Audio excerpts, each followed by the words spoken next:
Okie dokie, let's have a look.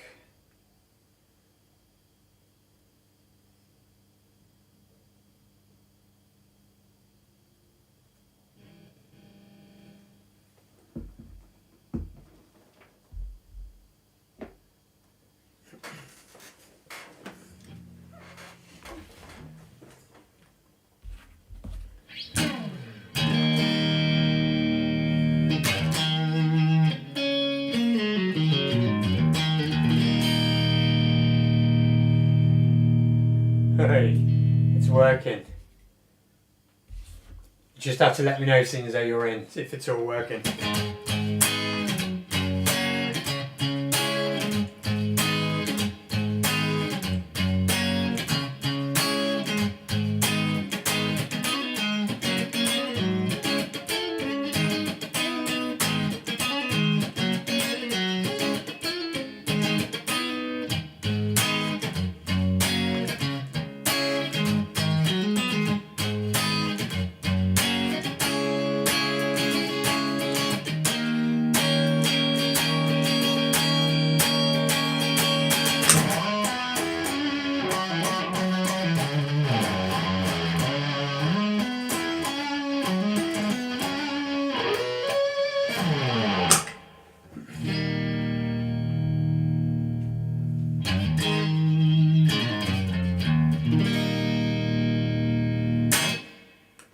So, for the benefit of those watching this after the stream, I thought I'd just come along and, hey Mark, how you doing, mate?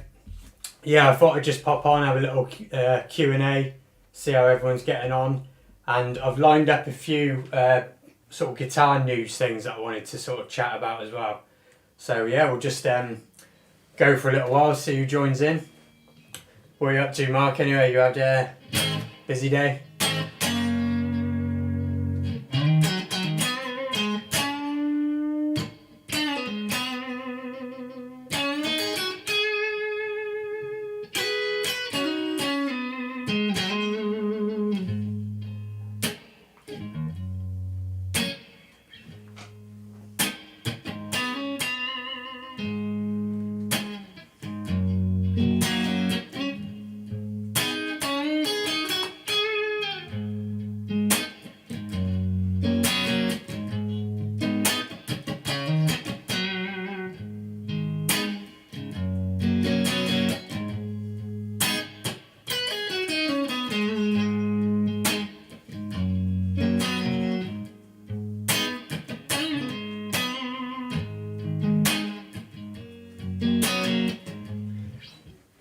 Been okay, got a nice, hang on a minute, let me move this screen so I can read better.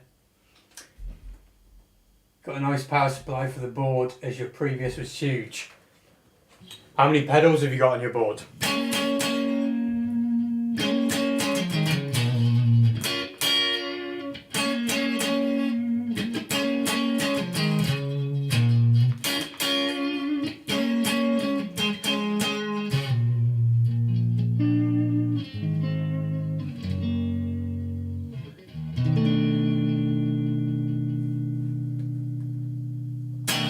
I've managed to cheat an extra pedal power out of mine because I realised that most tuners have a power out on the pedal, so I could get an extra pedal in without changing the power supply.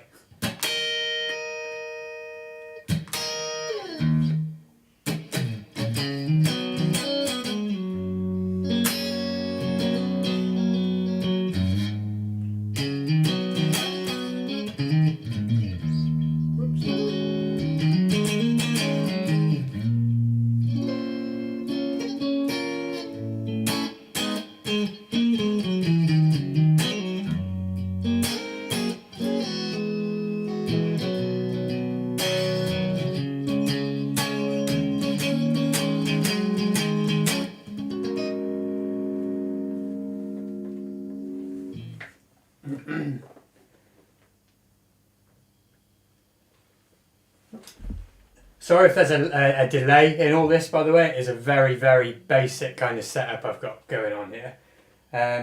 4, tuner, drive, delay and chorus. I mean, I was just about to say, other than a wah, That's pretty much all you need, but I just seen you got a wah. The power out and the tuner drives the wah. Yeah, that's what I mean. It's so handy having that power out. I've just never thought of it before. It's not something you hear spoken about that much, you know, that a tuner with a power out is like a free pedal, really.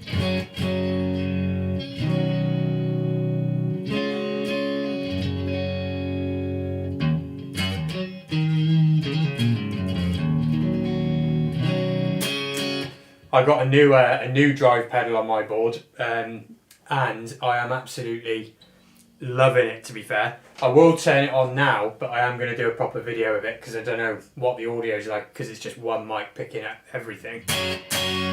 But this mic clean. Playing through the Boss Katana.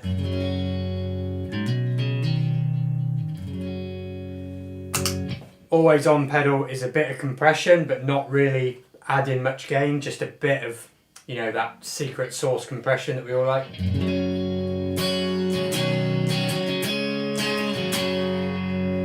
And the new drive pedal that will remain nameless until I do the video, but it is an awesome one, is this.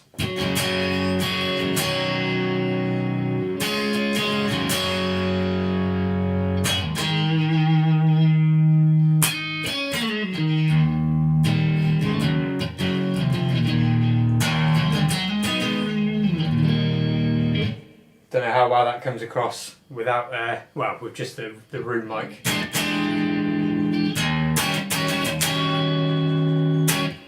Again, without. I love it. Great sound.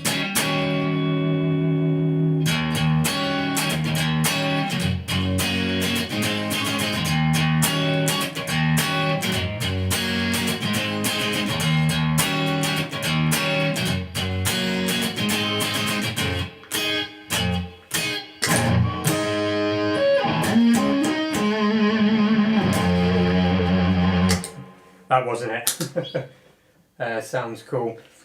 I literally just got a little USB mic sat in front of the amp but facing me, so God knows what it's picking up. But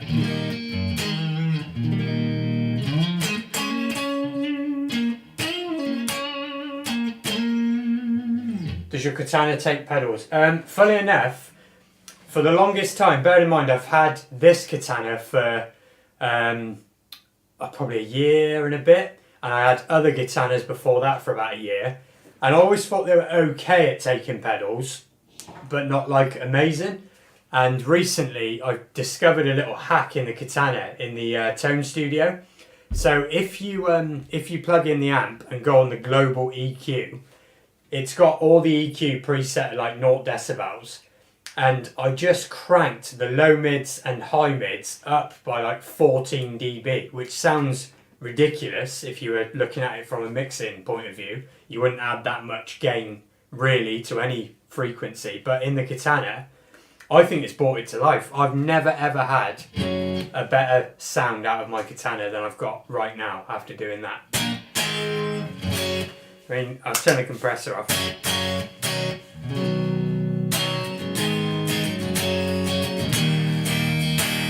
That's straight in, and obviously I won't change any settings, but swapping to humbuckers at the, you know, not changing any settings, no pedals.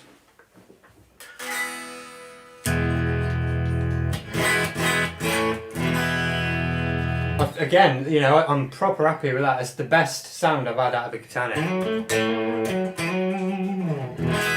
But you can help it out a little bit with, you know, that compressor that I say.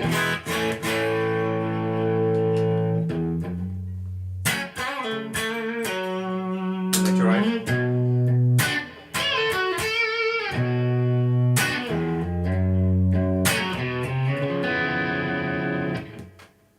So yeah, now I'd rate the Katana for taking pedals, you know, a lot more now. You still can't beat a nice valve pedal platform, but the Katana it's even better than I thought it was after that little trick. So there's a long-winded answer of that one.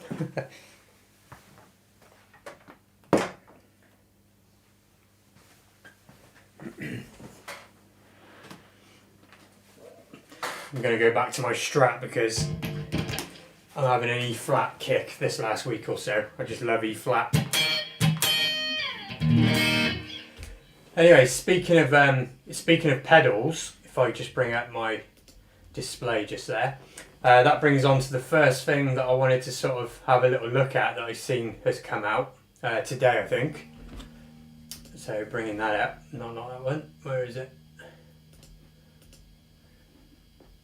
Yeah, so there is yet another Klon clone coming out. Now let me just bring up the news article for it as well. What is it? Warm Audio. Klon.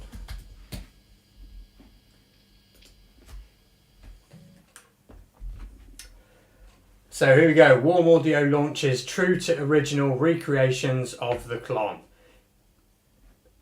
I mean, it's just laughable at this point. Do you use the drive on the Katana? No, Mark. I tend to just, when I'm using my pedals, I tend to just have this as my tone on the Katana. It's just emulating that natural edge of breakup sound. Oh, hang on, I've got the bloody drive on there. So there you go. And then I'll just stack pedals onto that whenever I want to. There's nothing wrong with the effects in the Katana. The one I do use is the Univibe. If ever I want a Univibe, I've never quite wanted one enough to have my own Univibe pedal, but the one in the Katana is excellent. But anyway, looking back at this Klon thing, so yeah, we've got another Klon clone coming out. And it's like a proper, the same enclosure, a bit like the Centaura Klon or whatever it's called. And they're also doing a Zen drive as well, which, fun enough, a friend of mine has actually got one of those, and I'll be checking out his collection pretty soon on the channel as part 2 of the Guitar Stories videos. But let's just have a little look what they're saying. So yeah, there's how it looks. Typical Klon, the same enclosure. Probably a very similar enclosure to what the Centauri ones are looking. There is a slight difference though. I can see it's got a mod switch on the back, which is to emulate Jeff Beck's mod, which adds more low end, because the Klon it's not like a Tube Screamer mid push, but it is, it is like, it adds a sort of mid-range honk, and that's very, very typical of what the Klon does. So this mod will add more low end to that. That's talking about the Zen Drive copy. Tells you, a bit about the Klon, like we haven't heard it all before. And the price, so the price of this pedal is, it falls straight in that, that magic spot of most pedals at the moment seem to be, 199, 200 quid. Now, if we compare that to the one I was talking about, the one that I feel is closest to this one in terms of what it's trying to do. I forget if it's Centauri or Centauria or Centura. Seriatone, so I got that complete. Yeah, Seriatone Centura. So looking at the Seriatone Centura, that's 249. So these guys are coming in, 50 quid under those. If I go back to it. Yeah, so 50 quid under those, and in theory it's a little bit more sort of flexible because you've got, you've got that warm switch on there as well. So, I don't know, what do you think? Do we need more Klon clones, especially like the massive ones? Because there's so many good drive pedals out there. But I think that the Klon, when it got to $5,000 for a Klon, people were like, man, that's gone up. And let's just, out of pure interest, have a look now at what people are asking for an original Klon. I mean, if you can find, it looks like there are listings. I mean, even the reissue they did, the KTR Klon, 650 quid, 700 quid. Looking at the genuine Klons, we'll just assume they're genuine for the sake of this point. So this is in the UK and listed at £5,400. which has been reduced by 600 quid. So yeah, we're still looking at that like $5,000, $6,000, $7,000 price range for a Klon. And this is why I don't think we've seen any slowdown on Klon clones, because while they're still going to keep going up, people are going to still try and replicate them and come out with the next closest thing ever to a Klon. And it's mental. Like it's got to burst eventually, you'd think. But there you go. You know, 5,000 quid for a Klon, or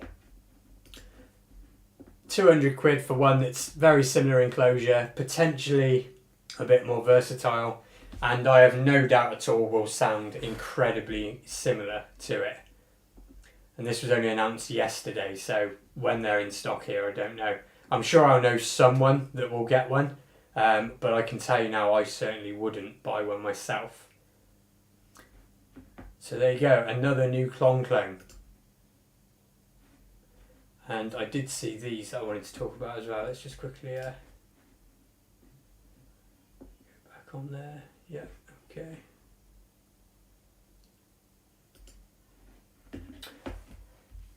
Mark, you have a Friedrich Effects boutique pedal made in London, Zombie Klon. It's excellent, never played an original. Let's have a little look. Might as well while I'm here.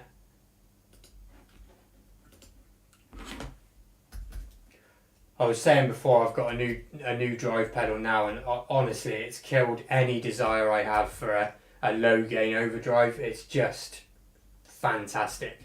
Maybe even a future Klon. Friedrich Effects. Zombie Klon. Pedals. Whoa, there's quite a few by the looks. Zombie clone, there we go. So I'm guessing you mean one of these. It might look a little bit different.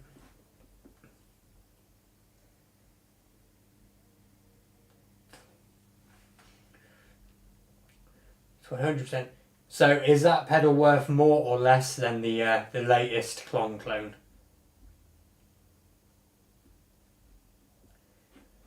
So what have we got?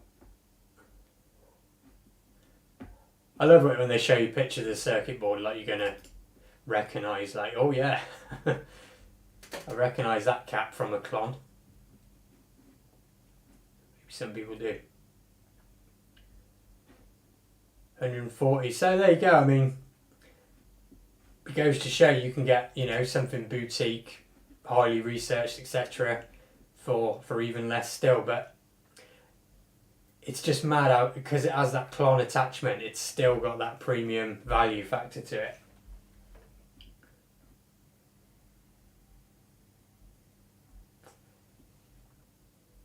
I don't know how much lag we're working on here, by the way. But I am guessing that's what he does. What else does he do? I'm imagining standard stuff, fuzz, treble boost there. King of Clone, nice. We all know what that one is, the Analog Man. Alright, that's it. You have the original version, which is hand-drawn. Nice. It's great, but you use a better SD1. That's the other thing as well. I think we were speaking about this when you came and see me before. The SD1 is a massively underrated overdrive pedal. I mean, what do they cost? They're always in stock as well. It's not like some of the other Boss pedals. Boss SD1. John Frusciante's using one at the moment as well. We'll get to one of his pedals in a little minute.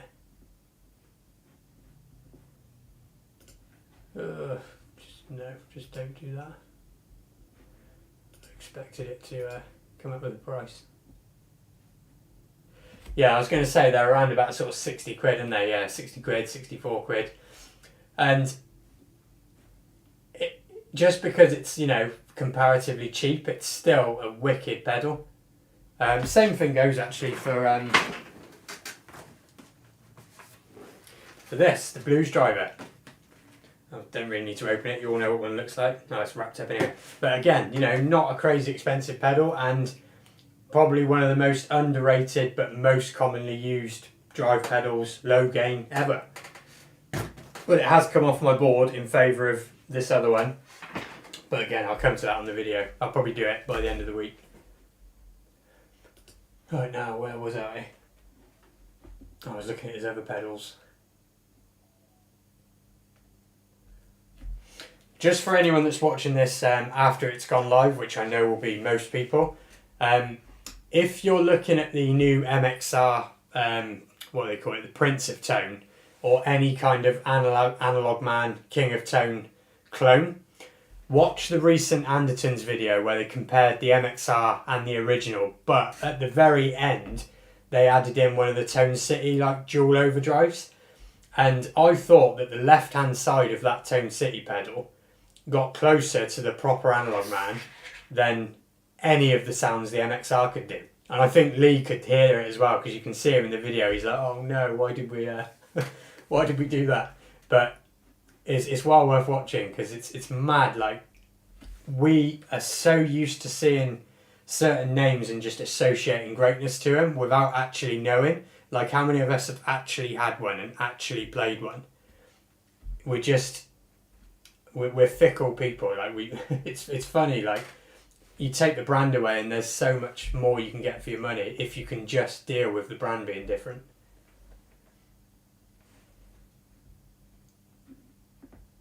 Show it what else he does.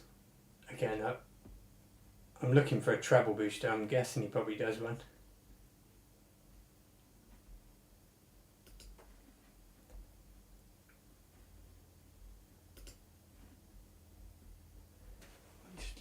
Oh, hang on, I've got to get rid of someone, I think, in the comments. Every time. It's how you do it, that's the problem. I figured this out last time. No, not this time. Well, there you go, anyone watching. 3 girls in your city. Or in U City. So you know it's legit. How do I get rid of that person?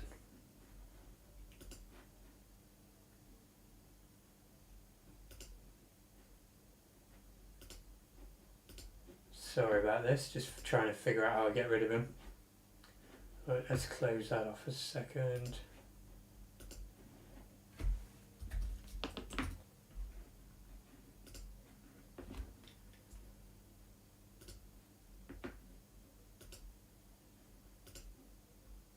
Ah, there we go. Elephant Pedals also make boutique pedals, use their fuzz.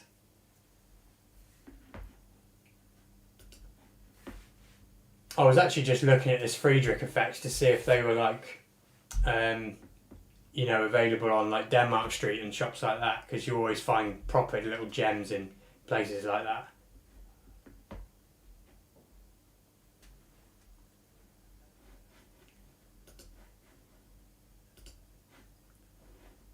Let's bring that back up.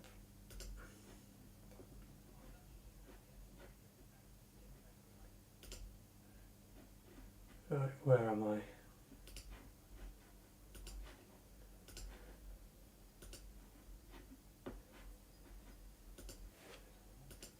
I'll have a little look at Elephant Pedals while I'm here.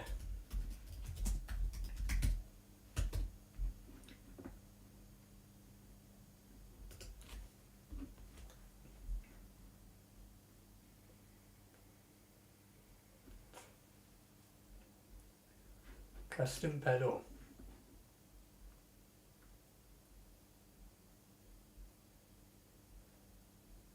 Yeah, there you go, treble booster.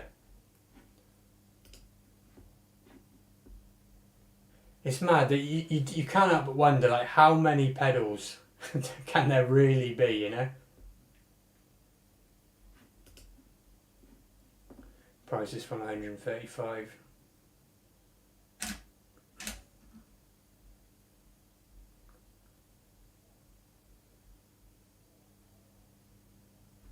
Right, so there you go.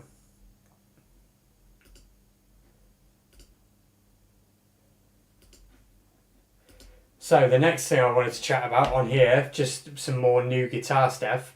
So a while back, Moa, you know, the like pedal company and stuff, they released a range of guitars, just like Strat type guitars, and they're trying to, like, you know, innovate, bring new things to the market, and it's basically a case of every single effect you would need, your looper and your amp, is all built into the guitar. And I'm a customer of the people that have the distribution for these in the UK, and I was asked if I wanted to get any, and my view on it was that by and large, guitarists, they just don't want, they don't want the complication, and I totally get that. Mark, you for sure, I know, don't want the complication. But also, we just want things to be, how they were, really. Like, we like our Strats, we like our Les Pauls, we like our Tellys, we like our Marshall Plexitones, we like our Fender Blackface Tweed tones. And out of all that is 90% of everything you'd ever need. And the guitars that they asked me to have, I noticed they were still in stock, I don't know, 6-9 months later. And they're normally selling out things really, really fast. And I just seen this yesterday, that they're having another go at it. And clearly this time, rather than going for the traditionalists, stick in the mud types like me, they're going for the metalhead guys by bringing out a headless, I think it's still 6-string. Just double check that. It looks like it's still 6-string, but anyway, a headless modern guitar, and they're trying to go, that route with the whole built-in effects, built-in amp thing. And I'll just be curious, and again, it doesn't matter if you're watching now or later, but is this something that any of you would not only be interested in, but rush out and actually buy it with your money instead of having a normal guitar and your normal rig? Are you remotely interested in a guitar that has everything all built in, which is bound to add complications to the switching and learning your way around it? Because I am just highly skeptical that is what anyone wants, really. I noticed they're fan fret as well, but that's fair enough.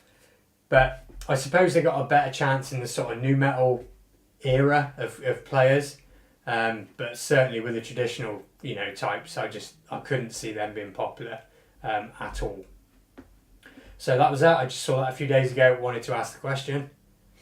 Next thing, so I seen this a few months ago, and people are starting to talk about it on a lot of the this is really only if you're a John Frusciante fan like I am, but it looks like Behringer have cloned, as they often do, the Boss CE1, and it looks like it's somewhat ready for, ready to be released. When they'll release it, I don't know. My guess would be probably NAMM this year, 23, so January, February time next year. But the thing is with these Behringer clones is that, in my experience, I've tried quite a few of them, and I cannot say, as cheap as they are, yes, they're plasticky at times, but I have not had a bad one when in terms of the clone that it's supposed to be. They always get it pretty bang on and very, very, very affordable. So as a massive Frusciante fan, this Boss, the Behringer CE1, I'll be massively curious to try this when it comes out, for sure. Even though I've kind of got my rig the way I like it, if I would still try this, definitely. Not for me. I'm guessing you mean the those new all-in-one things. It's definitely not for me either. But I had a sometimes I think it's just me being like a grumpy old git, but I had a feeling that they wouldn't shift the other ones, and I was dead right. They didn't, and obviously they're trying to go for a different type of player. And again, I think even the metal guys, even the modern shreddy fan fret 12-string, 20-string, whatever types, I still don't think they want a guitar with, boost, overdrive, chorus, doubler, delay. I just can't see that. It's just not what people want, I don't think. But again, people later on can let me know. Where was I? So yeah, this Boss pedal. So if this comes out, bearing in mind it's Behringer, and they do have, their prices are like, nothing's cheap these days in one sense, but they're as cheap as it's going to get. And if this is, I don't know, 80 quid, let's say, then I'll be all over this. I will absolutely get it and try it. And yeah, if it does the C1 for Shanty thing, it'll be a huge hit for Behringer, because I better be sharing the screen after all that. 2 seconds, let me double check. Not used to this live stream malarkey. Whew, I am good.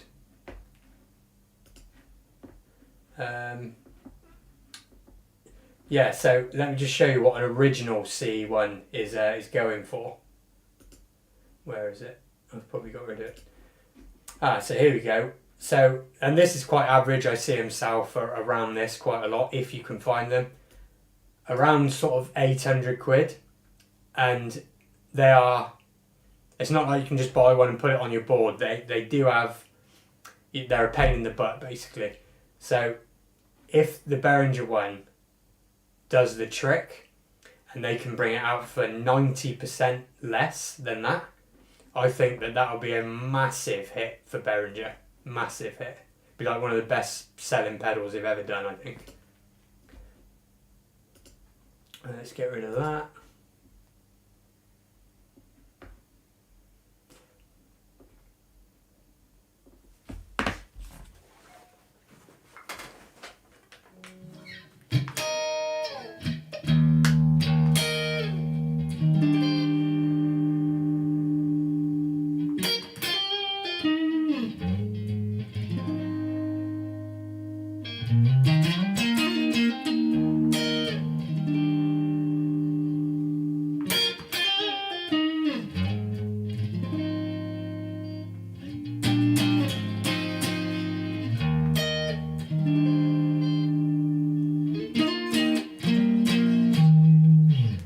Mark, if you're still here, how are you getting on with that SG? By the way, forgot to ask when I saw your name pop up.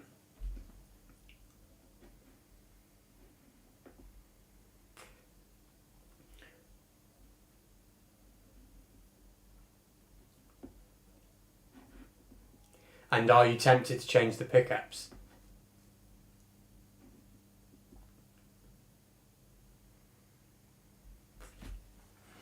We'll have a little noodle. Paul Cook, can't help but smile whenever that's played on a Strat. Paul Cook, it's good to see you on here, man. Cheers for joining. Take you on about that. That Lenny. It's that bit, isn't it? Surely it's not just me, it's just... It's one of them things you can just play on a loop and do it different every time.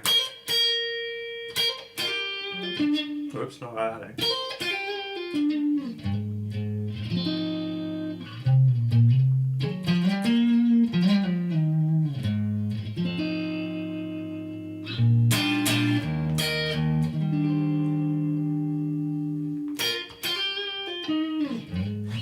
Bit more drive, let's try it. That's a bit better.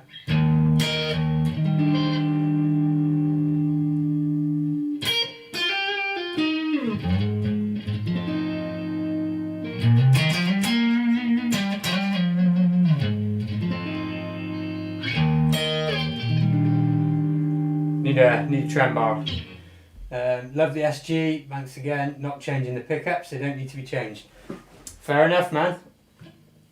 Like I said to you in the shop, I do think that the 490T pickups suit an SG more, but you seem to like them in a Les Paul as well, so fair enough.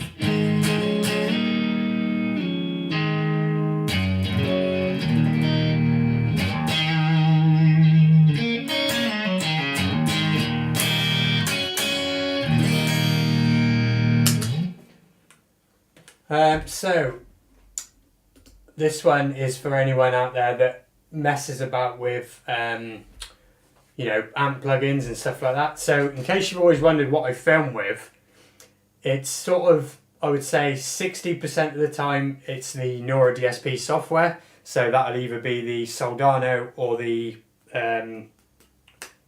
what is it again? Soldano or the Plini. But I've seen Positive Grid has just released, a competitor to that. So I thought I'd check that out. Called Omniss, whatever. OMNYSS. Now, I've tried a lot of the Positive Grid stuff before, software-wise. And for me, it's one of them things, it's like, yeah, it's alright. but it's not like, it's just not great. Whereas the Nora DSP stuff, although still not as good as a nice amp, honestly, but late at night, you know, when I come off here and I play, the software works great. It's inspiring enough, you know, works well enough, and I just don't think it's ever been beaten. So no doubt in the next sort of week you'll see a lot of YouTube guys demoing this software, and it looks like you get 3 amps, usual sort of thing really, a cleaner amp. It's a pun on omnious, I think.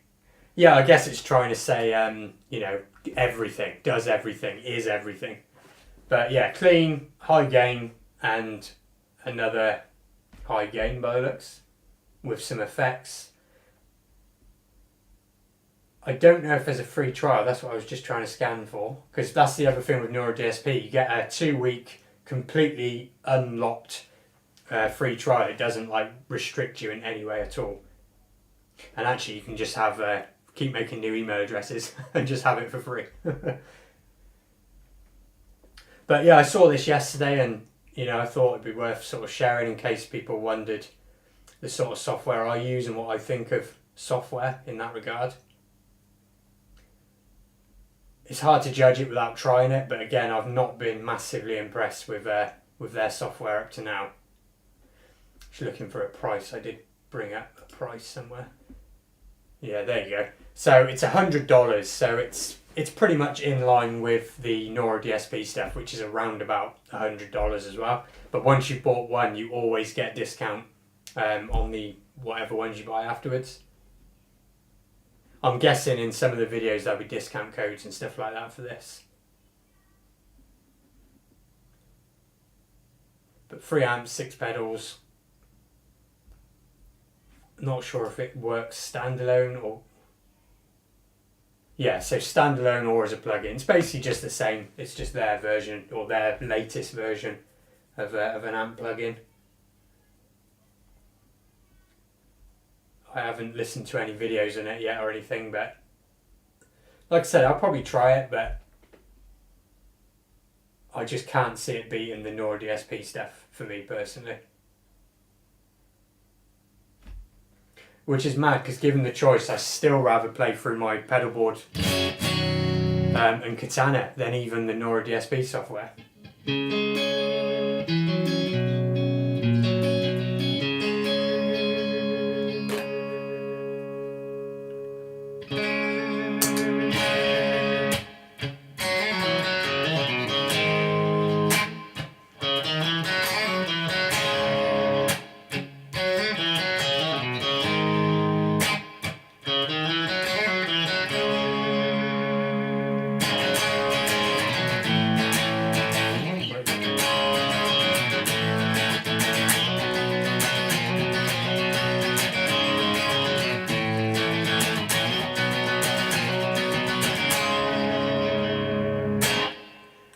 Sounds good. It sounds good in here, I don't know about on there.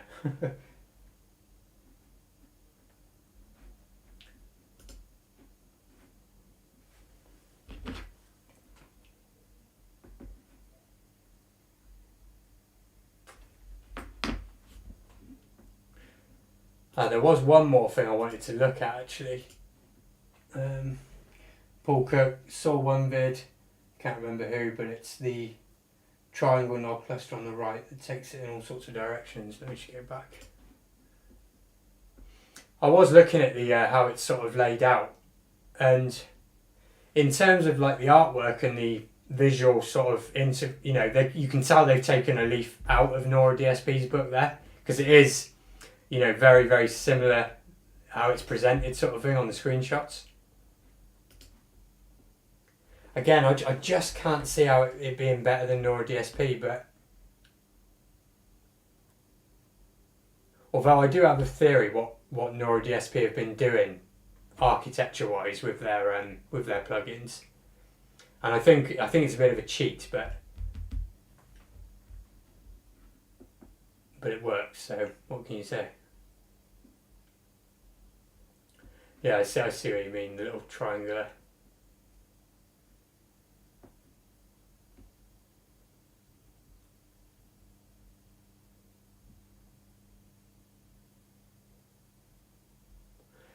Yeah, I'll probably have a look at some videos after now and see if there's any sort of free trials, or you can always try these things, can't you? I'm just skeptical. That's all. What was I going to look at? 2 secs. Yeah, that's what it was.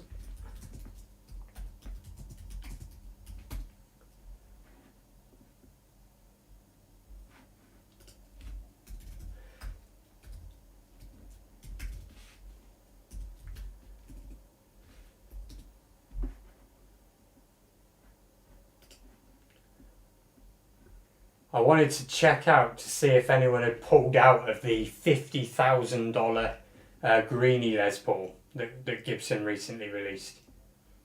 Because it said, when I first saw it, it said that if anyone pulled out, they put stock on their website of it. But it looks like it's disappeared altogether. Huh.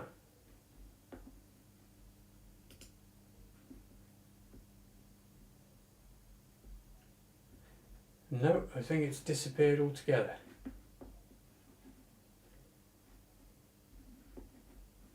It's not just going to be on Custom Shop, is it?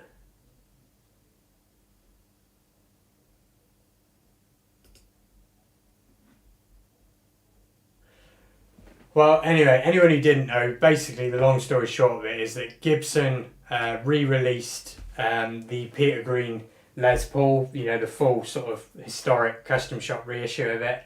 I think it was limited to 120 guitars, or was that the first run? It was, I can't remember, maybe it was 50, I don't know. Either way, it was a limited edition run. It cost $50,000. You had to you had to register your interest and pay in full within 24 hours of registering your interest. You can't somehow hold it for free. Yeah, and I was going to get to that about the export as well. And basically, for that 50,000, it included a trip for two to the Four Seasons Hotel for one night prior to your collection, a sort of guided tour of the Gibson garage and custom shop. I think you got to meet Kirk Hammett and Tom Murphy, as well as have like a big fancy meal. Then they'd hand you over your guitar, and then you'd be kicked out the door and £50,000 lighter, or $50,000 lighter.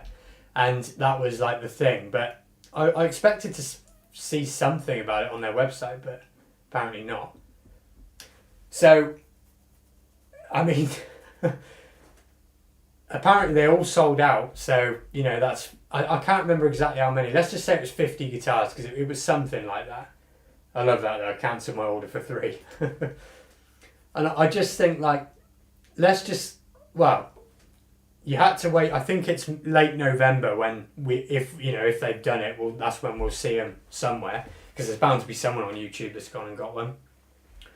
But let's say I bought one in some weird world, and I rang up or emailed and I said, yeah, I'm interested, send me the details, and I paid the $50,000 for this guitar.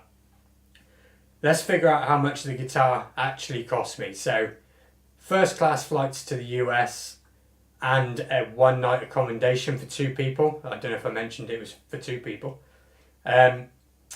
What's that? I mean,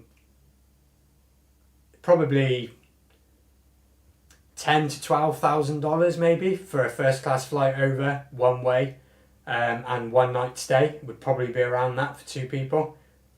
And then let's say you get another $2,000 worth of experience, so the dine-in, the tour, the meeting Tom Murphy. So you're probably actually paying about $35,000 for the guitar itself. And I'm super curious to see, because one of them people is bound to take that guitar and try and sell it. That is 100% going to happen. And I'd be proper curious to see what someone will try and sell it for. But like Paul just said on here, what happens if you're from the UK and you were mad or rich enough to want one of those guitars? Surely by the time you try and bring it back to either Europe or the UK, there's going to be import duty on that. And you're going to have the receipt. So that's, let's say it's the UK. So I'd land back in the UK after my thrilling experience at Gibson and picking up the guitar, only to be landed with what? I don't know how they'd work out the VAT, because again, let's say it was 35 on the actual guitar. So then you got £7,000 to pay the very second you land back in the UK. It's just insane. But off the back of that, little caveat, little tangent, I did see that there's a guitar store in the UK that has one of the original runs of this guitar. I think that's the one they did 125 on. I'm not sure if it's still for sale, vintage and rare, that was it. And I can't remember how much it was, but it was a lot of money. Maybe it's sold. You never know. High-end guitars tend to sell to someone. Here we go, this is it. They can't export them. Brazilian rosewood necks. Ah, right, okay. That's interesting. So I thought, honestly, again, that's a bit above my head. It's not, unfortunately, it's not the sort of materials I have to deal with. But I thought that providing you had paid and had the paperwork, you were allowed. But that's interesting. So in that case, they'll stay domestic then. Is that right to assume? Yeah, they're only for sale in the US. Oh, there you go. That saves them money on the flights they're including in the guitar, because they're only flying domestically.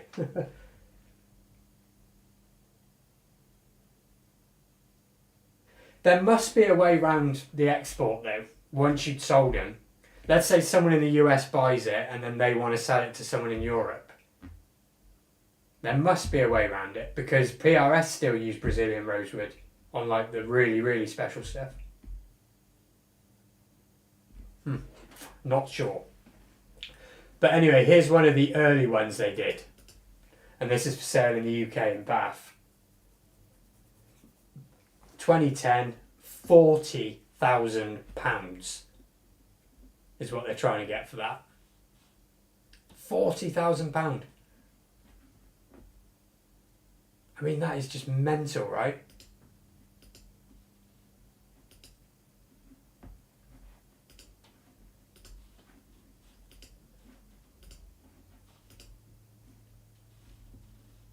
Yeah, there you go. There's 125 of these ones. That's why I got confused on the other ones.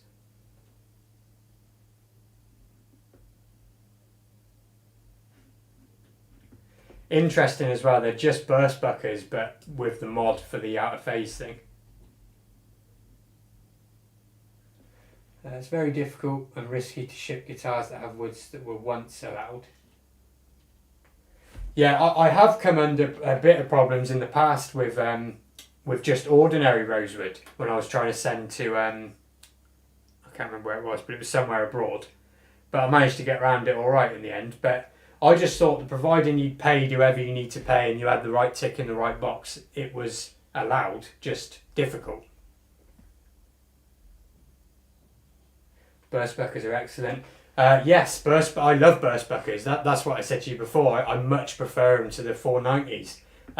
But the reason why I said that was interesting on here is because we're looking at a £40,000 guitar.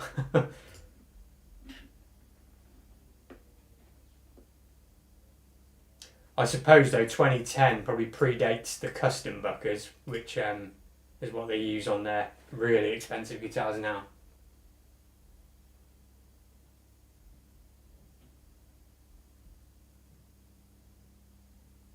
So here's the thing, right? Let's say you're this guitar shop. I'm assuming that's probably on like consignment, or maybe they have bought it, I don't know. But let's say that in November, this next 50 come out, and 2 of them come on the market for, I don't know, $80,000 and sell. Would that increase the value of this original one or not? So basically, does the newer one increase or affect the value of the original one, as in the original reissue, in any way? What do you think? Phil, how you doing, mate? It's good to see you on here.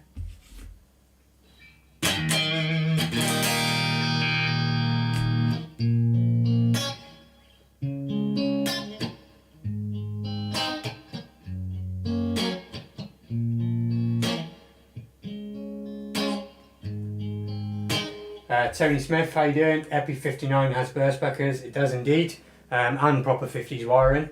I love the burst buckers. They're one of my favourite sort of humbuckers, to be fair. I think they're amazing, and the fact the Epiphone comes with them is a massive thing. Funny enough, actually, I saw that the Epiphone 61 SG, which also has the burst buckers, I saw that was on like a massive discount.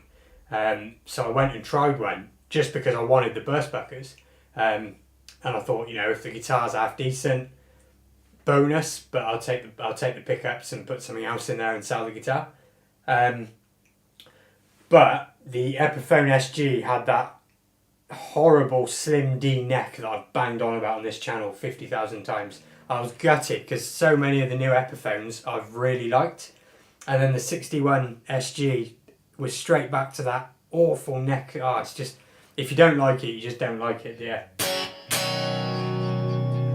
Brazilian rosewood can be sold in the UK with an Article 10. That's what I was saying before. I was sure if you had the right paperwork, however difficult that paperwork might be, you could do it. Is that the Strat you have there, a Fender Mexican Player Series? No, this one is a classic 60s Player. It's complicated, isn't it, all these names? From 2010. The only upgrade is relatively recently I put in, I found a used set of, I always forget the name, I looked at this last time, Radio Shop 63 something. Hang on.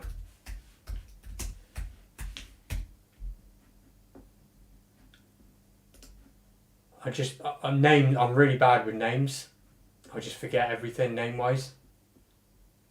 Yeah, ID 63 GT, that's the one. So yeah, I found a used set of these and put it in here, and I still would say the 5762s are my favourite, the ones that are on my in my red Strat.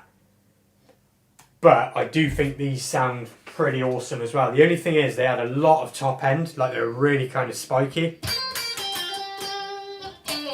Maybe that's coming across now. So I put the guitar in E flat, and ever since I've just left it in E flat, and I've been loving it with those pickups.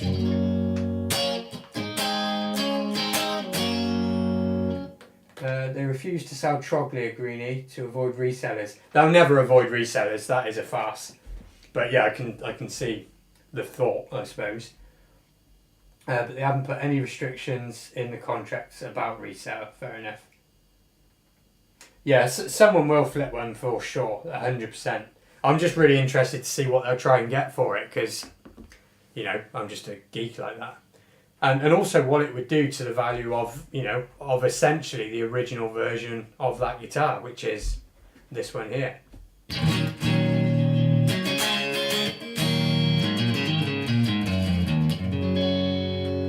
Phil, your latest trick is just replace the word relic or aged or VOS or whatever with the word vandalised.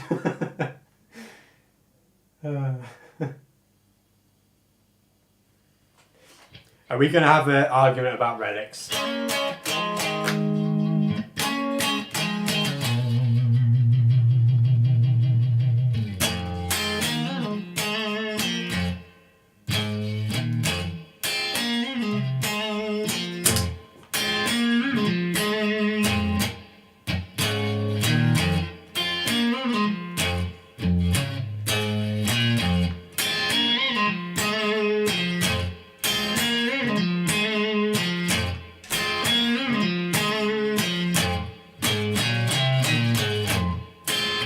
Can you say something about Eastman guitars, as I know you're a fan? Tony Smith, it would be my pleasure to say something about Eastman guitars. Where would you like me to start? I've spent the last year having this debate with various people, having sold Gibson guitars. So yeah, where would you like me to start? I'll go and get mine.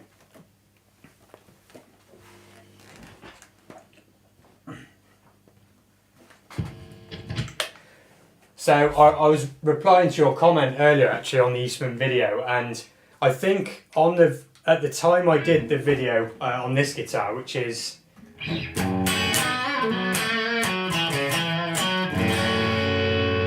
about a year ago now, something like that. At the time, Eastman guitars were losing a bit on resale, and I could see why that was an issue for people buying an expensive guitar, because at the end of the day, you don't want it to lose money. But for some reason, at the time I did that video, these things and the ES style started getting like insane reviews everywhere. More and more dealers were selling them, especially here in the UK. And honestly, I've had 2 ES style Eastmans, and both have sold for under £100 under retail, which is insane for a used guitar. So resale value, that is not relevant anymore, because they just aren't losing money, especially these and the ES style. Got a dash, been fun, catch you soon. Yeah, man, drop me a message soon and we'll sort something out. So yeah, resale value, not an issue at all anymore.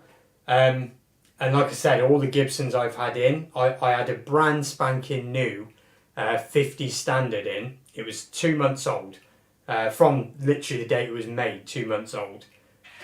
And at the time, the stock was quite low in the UK on them. There's loads now. And I ended up selling that guitar for £1,600 after being listed in stock for 5 months. That's a £2,400 guitar. So, and that I've had that happen on quite a few Gibson guitars. So, yeah, resale value, it's just not a thing. So, let's put it up there. What is the neck angle? And has it got a scarf joint? So no, with Eastman, spec-wise, you are getting pretty much exactly like you get with a full Gibson Les Paul. So 1-piece body, well, 2-piece maple top, 1-piece body, 1-piece maple neck. The headstock angle is a little bit less than a Gibson, but that sort of thing. I can't actually see my screen here, so I don't know if I'm showing it here. I'll need to get rid of the display. Hang on. Give me a second. There we go. So hopefully you can see that there. Just gives you a rough idea. It's probably more similar to Epiphone than Gibson in terms of the angle. But 1-piece neck, 1-piece body on the back, and then 2-piece proper maple cap. Full nitro. You still got the ABR style, pinned bridge. Binding's just the same. You don't get binding on the fret nibs, so that's a difference to a normal Gibson. But this is the thing, right? So every single Eastman guitar that I've tried about 6 of these and 4 of the ES types, and they have all been right at the top of any Gibson style guitar I've ever played. Every single one was just, the fit and finish was great. Everything was in the right place. By the way, another thing is they're never more than £8. No weight relief, but they're never more than £8. They just never are. So that's another thing. Ed Coombs, how you doing, man? Ed, thank you. That was the thing I forgot to speak about in my little news thing earlier. So I'll come back to that in just a minute. Sorry, Tony, I'm getting sidetracked here, aren't I? So yeah. Every single one has just been amazing, and next week I've got another Eastman video to do as well of a ES style, think like ES 330 P90s fully hollow, and that's another one that's just amazing. Whereas the Gibsons, I would say 6 out of 10 new Gibsons that I've tried, and bear in mind that's a lot of guitars now, and maybe 6 or 7 out of 10 were good, and maybe 2 were like really, that's a good Gibson. So there's a huge disparity there. Every single Eastman's been great. Some, or most Gibsons have been good. Some great. So for me, it's just Eastman all the way. Like, a good Gibson, don't get me wrong, is desirable. It's, even now, I still love to have like a really special Gibson. But I know it would have to be right at the top end of custom shop to be truly, consistently better than Eastman. So, and again, this is just my experience. I've gone out and I've hit the road for mile after mile, spoken to person after person after person, guitar store after guitar store after guitar store. My poor family, like, I ditch them half the time to do guitar shit. You know, we're learning stuff, going out and trying stuff, buying stuff, selling stuff. And the end result of all that in the Gibson versus Eastman debate is that on the average, overall, Eastman kick Gibson's ass. And it's as simple as that. But, like I said in the comment to you, I haven't tried any of the like more recent shipments. This one is 2021. Most of them have been 2020, 2019. And I am concerned that because their dealer network is gone so massive compared to what it was only a year ago, can they really put out the same quality guitars out of China at the end of the day, you know, at that volume? And that is a massive concern. And I don't know yet. I will find out, because again, I'll hit the road, I'll go to the shops, I'll go to the guitars and I'll try them. I just hope that they haven't dropped in quality, basically. So if you're still here, Tony, that is, you know, hopefully that helps my point a bit. So, Mr. Ed, how you doing, man?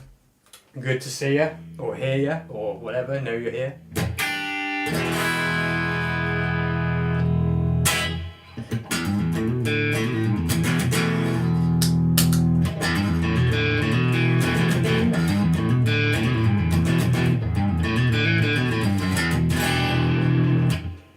So, yeah, the vintage budget range, let's get onto that. And then if anyone's sort of floating around, you know, I'm trying to make this a bit of a sort of two-way conversation, community sort of thing, because it's hard doing streams. So, yeah, the new vintage range. So, if you didn't know, I am a fan of vintage guitars. I do believe in them, even with the reputation they've got. I think for the money, as long as you get one that's well sorted, I think they're great. And they have just released, I'll show you on the video, but I need to make sure I'm not, because I get, well, I'm a customer of theirs, so just make sure my credentials aren't showing on the screen, because that'll get me in trouble.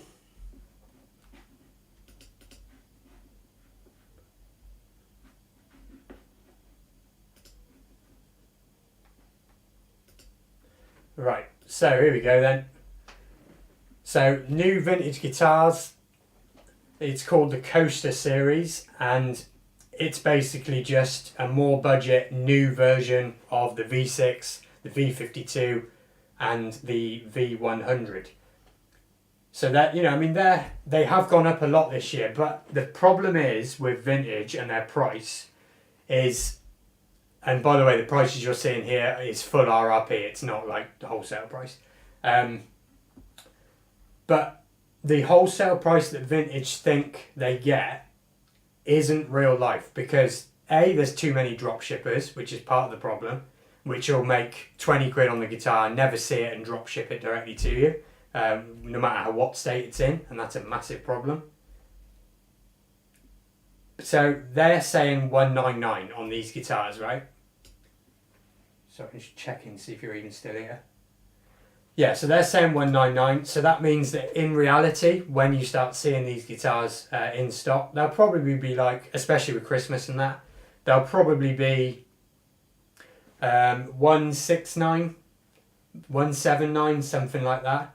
And if I go on the specs of, say, the Strat, for example, so have that price point in your mind, you know, that 169, 179 price.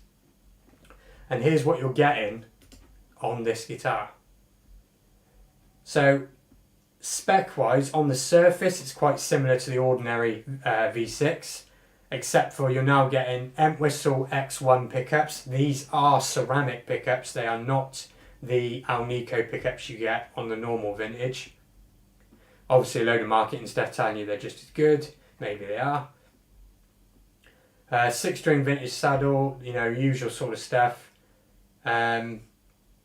Here's the interesting point. I'm hoping you can see this on the screenshot. Fingerboard, rosewood, 10-inch radius. So, if I go back so you can see the guitars. So here we've got some new budget Strats. You know, 169, 179. and they are supposedly having rosewood fingerboards. Now that's, if it is rosewood, that is something we haven't seen at this price point before, because everyone at that price point is either staining maple or walnut, techwood or richlight, stuff like that. So if this is proper rosewood at this price point, then that appeals to me a lot, because I think that's really cool on a brand new guitar. Hope you're still here, Ed, after me saying all this. Now, it's not just Strats. I mean, look at this. You know, I think this looks pretty cool. Again, imagine that, 169, brand new. Hey, Gunraw, good to see you, man. All good to know you're here. It's all good. I'm just going on about some guitar news and all that sort of stuff. Just doing what I would be doing if I didn't have the live stream on, really. Being a nerd, playing guitar. Tony Smith. I had 14 JHS vintage guitars at one point. Fair play. Best low value guitars, especially second hand, but they're all made before 2014. Yeah, I mean, you're bang on, mate. You know, you're right. The earlier ones, you know, at that time, 100% were some of the best value guitars you can get. And I still think they are. Even though, again, you are right, the quality control has gone down. But the reason why it's gone down, and the thing is, I can't say like loads of the behind the scenes, because like they'll blacklist me basically. But it's essentially because at some point, 2015-ish, they made the decision to massively increase drop shipping incentive. So, i.e., you could be a dealer. I'm probably saying too much in here already. You could be a dealer for JHS. As long as you made sales and sent them their way, they would essentially, you would take the payment, never ever see the guitar. JHS sends direct, saving you all the shipping fees. You know, and they had loads more people doing that than actual guitar shops. Hopefully that all makes some sense. Gunraw, you already sold the EPSG Custom. Yes, it went on Monday. To Northern Ireland, funny enough, I think, from memory. Sorry, I get easily distracted. So that's basically what happened. So they massively increased drop shipping, which meant no one was really taking care of the guitars, getting them set up, looking after the end user, which left, you know, nothing but a downward turn in QC, basically. That being said, though, there are still people, not just me, you know, other shops and stuff, that will get these guitars in for you in a really quick time frame, usually, stock depending, and will go through that guitar like it's a £3,000 custom shop. They'll do everything on it. They'll make sure the frets are level, and that'll all be just part of the price. And therefore, you still end up with an amazing value guitar from vintage. So that is why I still believe in it, because I still think, you know, for the money, I haven't really played anything better in terms of like S-Type, T-Type, even some of the Les Pauls. But yeah, you've really got to be careful. And I've said that on every video I've done for them. Every video I've said, just be careful where you get it. Don't like the vintage offsets either. They changed the classic designs to their own designs. Funny enough, that's one I've never had in. I'm guessing you're talking about the, what was it called? The V65, right? V65. I better still be sharing this. Yes. Just get rid of that. I'm clumsy sod. Yeah, do you mean this one, the V65? Don't know if you're still there.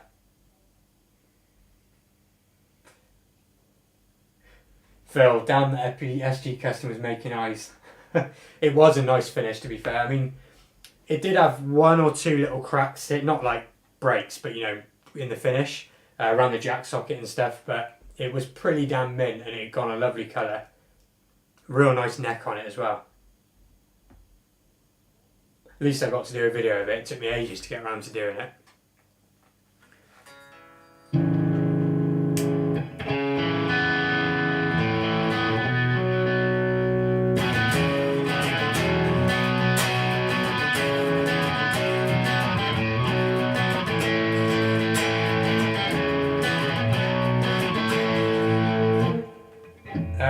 Nothing cooler than a white SG, yeah, especially with 3 pickups. Funny enough though, I do think that this, after NAMM, because of Epiphone's recent, like, you know, their releases and stuff like that, I think we're going to see one of those with the burst buckers and, you know, like a, you know, one of their, like I said, one of their recent reissues, and I think that'll be an awesome guitar. I can't wait. I really think that's coming next year.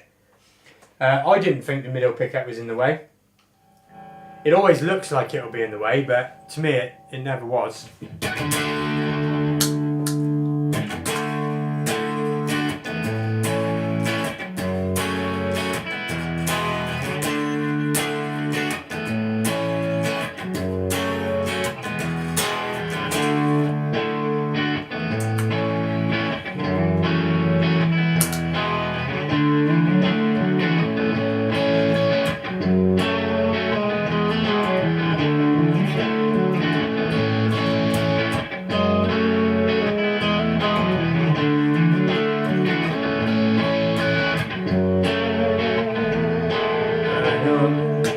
I will get rid of that person now. Remove. Hang on. Block then maybe? Hide user on this channel. Sorry folks. Tony Smith. No, she's back. Hide user. Grandma's sweaty. Didn't think I'd be saying that on this fucking stream, I'll tell you that for sure.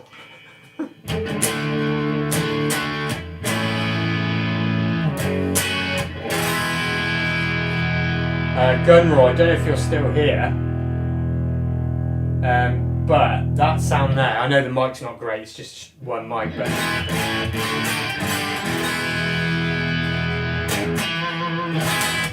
is the Greer Lightspeed. I saw your pedal video and hang on, let me bring that back up. It's all gone wrong now, isn't it? So apparently, there we go. Let's bring that back up. Yeah, so yeah, I saw your pedalboard video and seen you got the Greer Lightspeed. What an incredible pedal that is. I love it.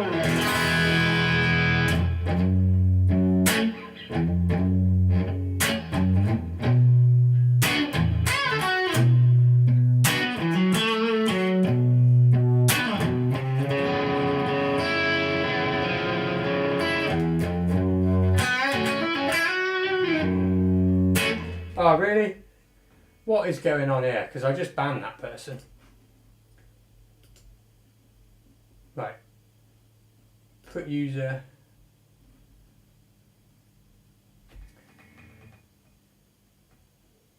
It really keeps the amps tone original. Yeah, 100%, man. It's so good.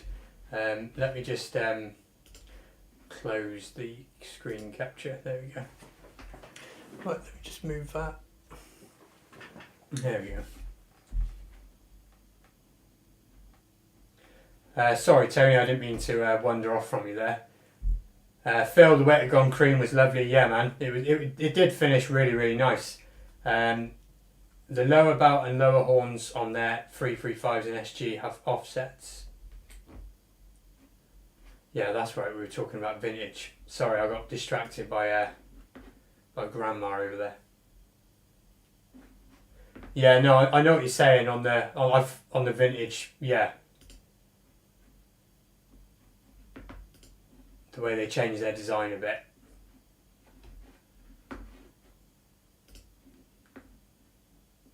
Oh my God, she's come back. What is wrong with people?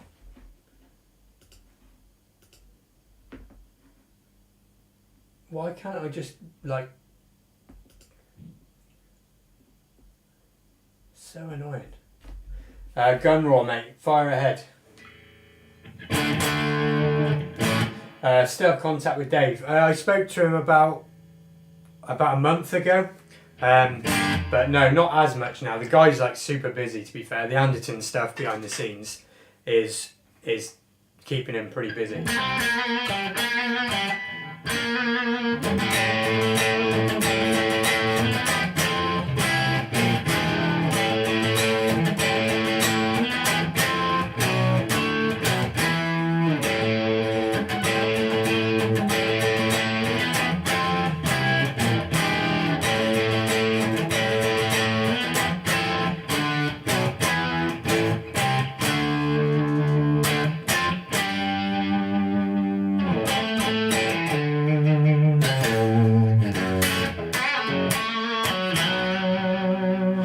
My God, this person has a lot of accounts. Fair play to him. Tony Smith purchased a 2008 Bernie Les Paul Custom. Yeah, I saw one of those in Fair Deal Music, and I played it for like not long, like 2 minutes, and I thought it was pretty cool, and it definitely made me interested on trying them. Like some more stuff. Gunraw Japan lawsuit stuff's great.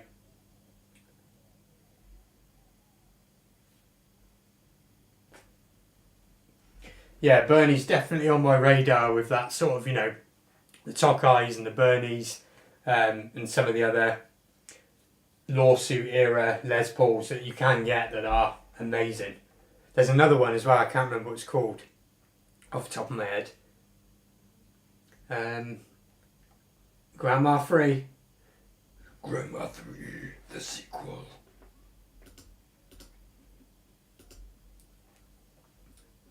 This has become a game. Place your bets, folks. Will we see Grandma 4?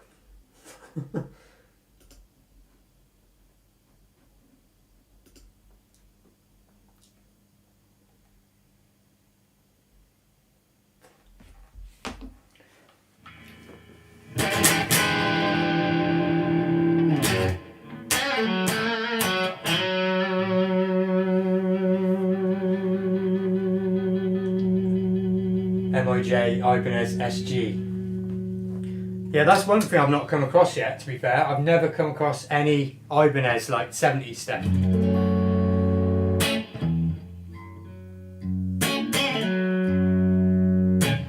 Yes, we have seen Grandma 4. This person is committed. Really should stop giving him attention, really.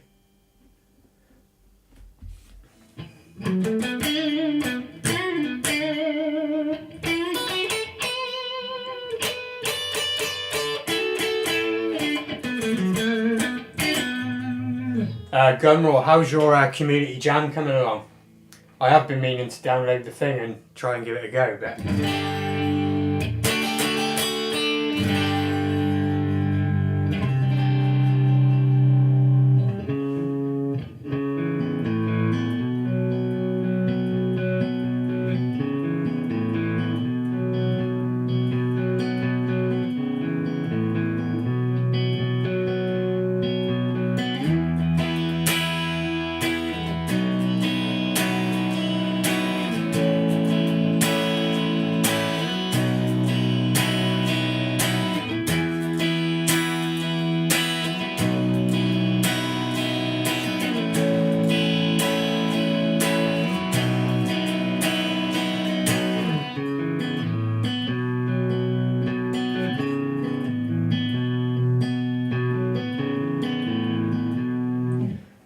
put a lot of work.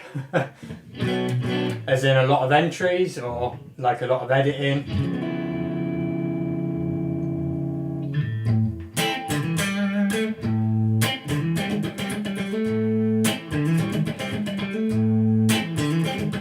Edward, mate, always good to know you're about. Cheers for coming along. I will get some of those vintage guitars in, Ed. I think I've got to, So there'll be videos on them around, you know, coming up to Christmas time. Middle position, by the way, Tony, if you're wondering the sound there.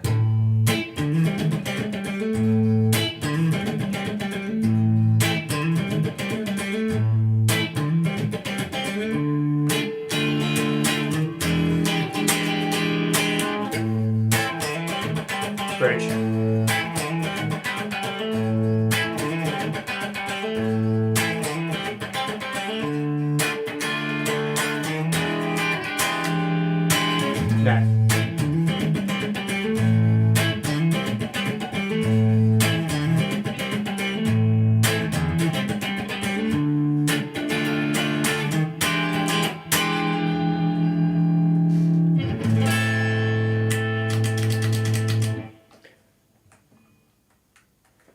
in the interest of balance, Tony, if you're still here, I will say one negative thing I've noticed about Eastman's though, and that is everything's amazing. Like I said, I won't go over it all again, but for some reason, unless you get the top Eastman's, they give you really like not crap, but like not great tuners. So you'll notice on this one, I've changed them to the lock-in ones, and I did that on another friend's Eastman as well.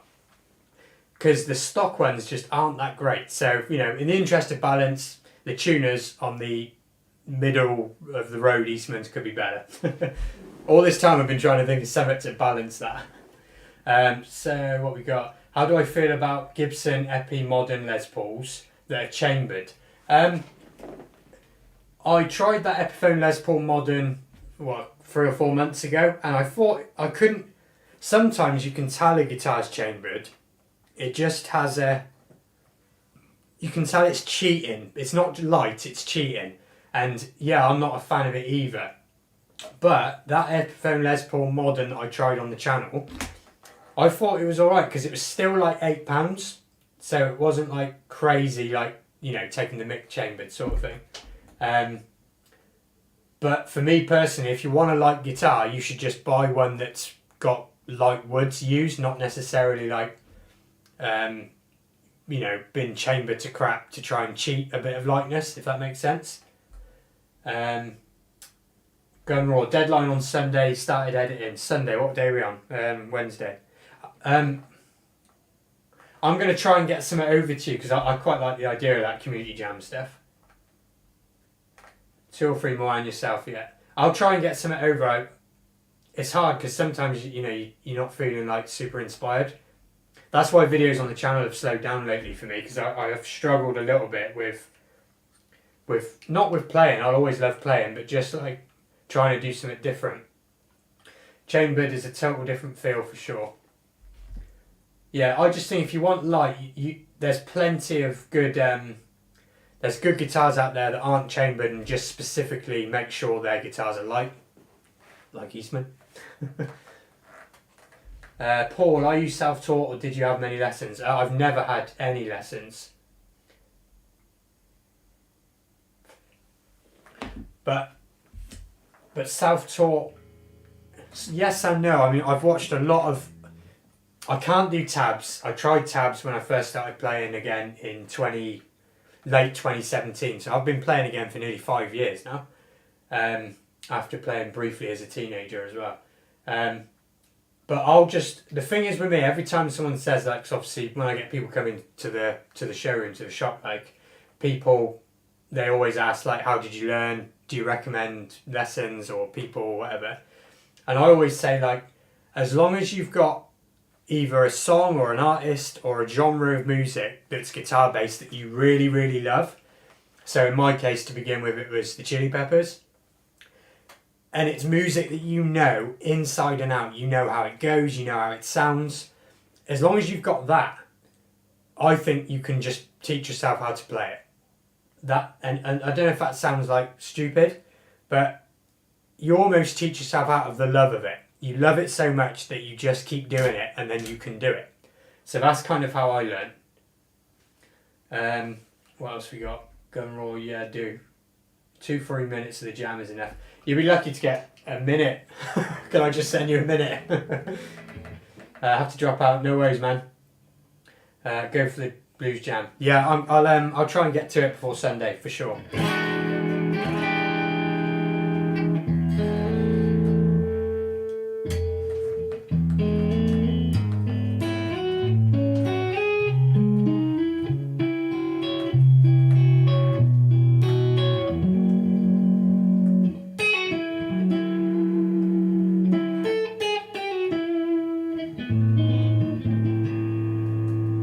If it's a good minute. I'll try. Go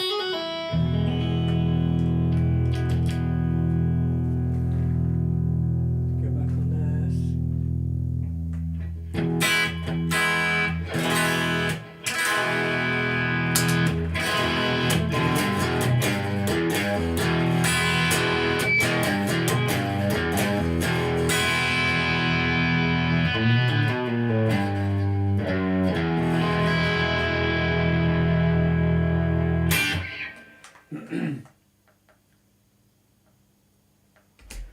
And also a thing I was sort of chatting to a mate of mine about the other day is before guitar, I got really interested in piano, and I was playing piano again, just self-taught sort of thing, for a couple of years before I got into guitar, and I was having a chat with my mate of whether that would have like helped or not. And I think the guitar's harder than piano, which I guess I haven't seen you playing acoustics much. No, that's a fair comment. I don't own a nice one, that's why. And I'm so used to how an electric plays that I just struggle with acoustics.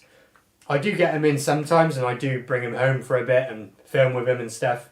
And also, again, going back to my point about music that you know and love and you know the sound of, and that's what keeps you learning. There's not much in the acoustic world that does that for me. A lot of Neil Young does that for me.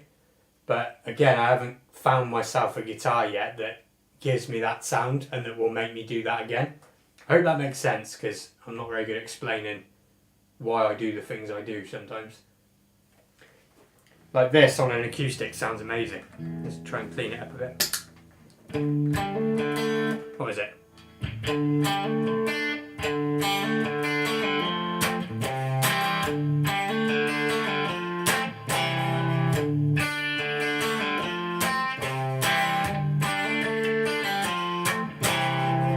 That song.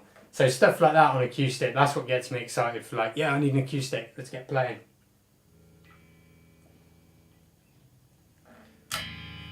And maybe some of the Clapton stuff.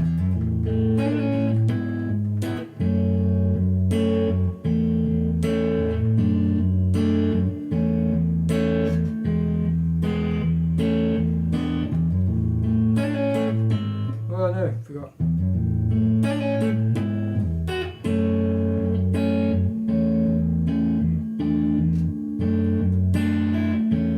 Something like that.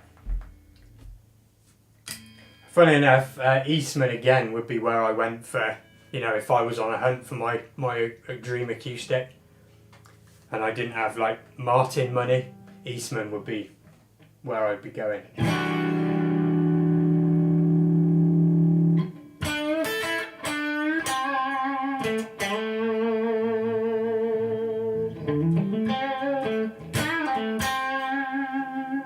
The Epi Excelente reissue Masterbuilt. I had an Epiphone acoustic recently and it was real nice. It was the one that had the adjustable bridge, so I could set it up like an electric. That I did get on with. Let's have a look at what you're saying about there, just while it's on my mind. Hey, Paul Cook. Thanks for still being around. A friend who plays guitar and piano says piano makes more sense to her. Yeah, that's what I'm saying as well. 2 rows versus 6 rows. Yeah.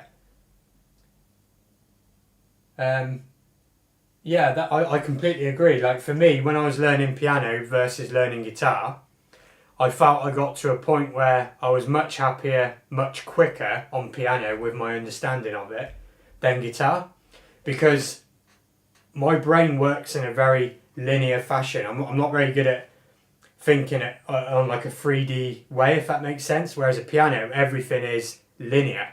Whereas a guitar, everything is linear as well as the other way. But stuck as a room player on guitar, can't see the notes. I think, they're both, masters of their own thing. They're both lifelong dedicated things, but I think guitar's harder than piano. I really do. Should I turn the piano on and do a bit of piano playing?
If I had a real piano, which unfortunately I don't, but I would probably never have stopped playing piano.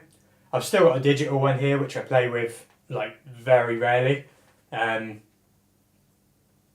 there's just something about a real piano you just can't replicate. At least with a guitar, when you're using modelling or software, it's still a real guitar, and that makes it much easier to keep enjoying. But digital piano for me is just, it just takes that enjoyment out of it.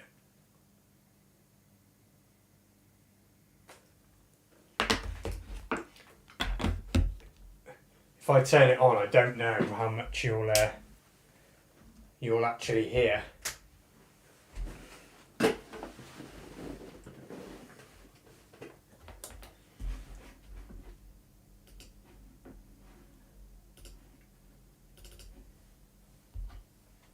Tony Smith, are guitar sales suffering at the moment? Being a luxury good, are you finding them harder to shift? 100%, mate. Honestly, I mean, luckily, like I have, like this isn't my job.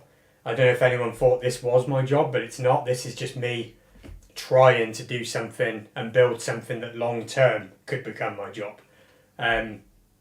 So my bills are paid by working like everyone else. But yeah, like if I go back 3 months where I was like, man, this is going pretty good, and then the crisis that's occurred, that we're all suffering from, I'm assuming, has massively impacted sales. I've got friends that do this and they specialise in they won't go anywhere near anything that isn't £2,000 or above. It's strictly high end, and they haven't suffered yet, because they're the sort of people that can afford it for now. But yeah, I'm definitely finding it harder. That's why there hasn't been so much fresh stuff, because before it was like stuff in, stuff out, new stuff, videos, stuff out, stuff in. But if I'm not moving as much, I can't get as much fresh stuff in. Right, let's see if you can hear. If you can hear this, let me know, Paul, if you can hear this.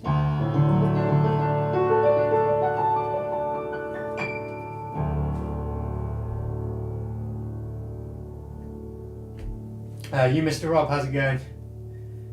You like to play your acoustic with a capo on, quite inspiring. My eyesight's funny. If you feel a bit guitared out. Yeah, that's pretty much why I've got this digital piano here, as much as I'd love to have a real one. When I am sort of needing a break from guitar, which happens about every 10 to 12 weeks, I get a bit flat. I just turn to the piano for a week and then it goes away. I never play it again.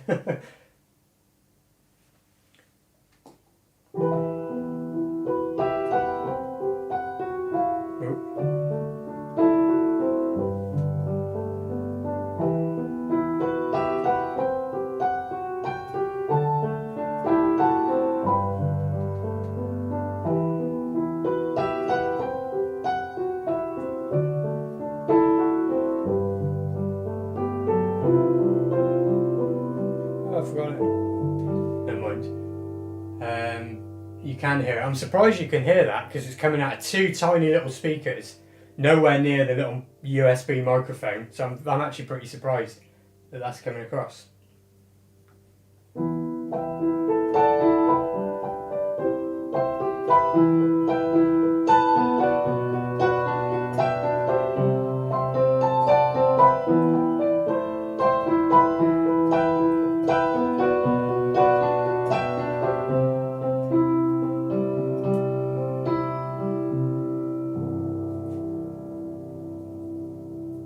I just realised you can't see the piano keys there, can you?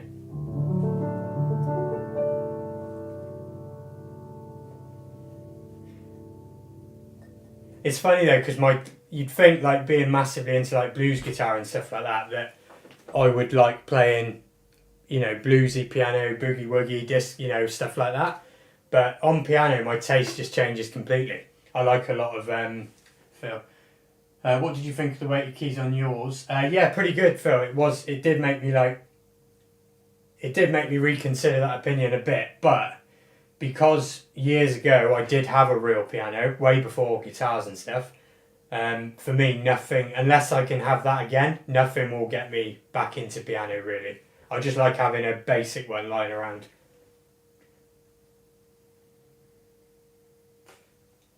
But no, I was impressed with it. It's definitely like better than I thought. But the whole real piano thing, it comes from the fact you're sitting in front of this huge soundboard with all these mechanical levers that actuate to your touch, and knowing that is the experience and the enjoyment of playing it, if that makes sense. A bit like with a guitar, it's your fingers on the wood, on the strings, in your hand. And to me, everyone's different, but that's a massive part of what inspires me to play. It's the physical action of interacting with something real. And I just don't get that on a digital piano. And only half get that on a digital modelling thing, that's the thing with guitar. Like when I play Phil, when we did the video with you, anyone who hasn't watched that, by the way, it's pretty cool. We went through Phil's lovely collection. But yeah, sat in that room with you playing the Orange and the Marshall was better than any like sitting at home now and playing the Katana or my software. It's just a different thing. It's more enjoyable. I'm sure you understand what I mean.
What is that?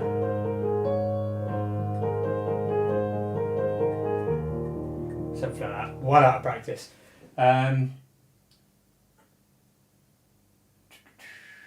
been dreaming of the day I could afford a Steinway. Yeah. I mean, that's the thing. Like, what a thing to just have. Like, what a thing to experience. But I think you're looking at 6 figures on a Steinway, a new one.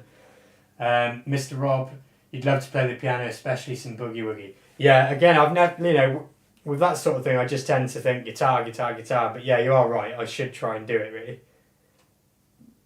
Just like you said, at times where you need a bit of a change. When you're guitared out, as you put it.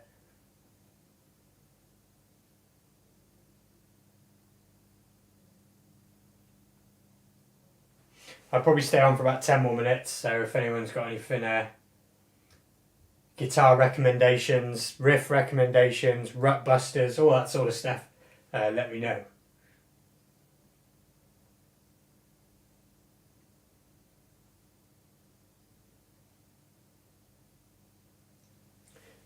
Who remembers Tori Amos from the 90s?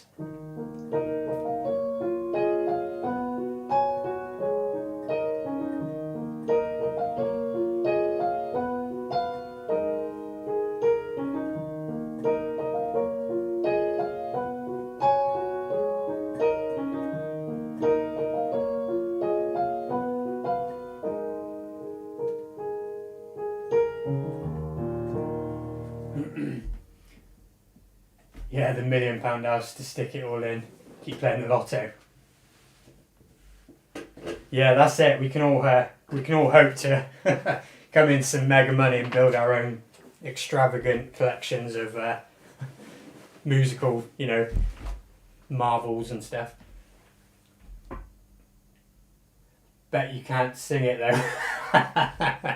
Paul Cook knows what I'm on about. No, hell no. You don't want to see me try either.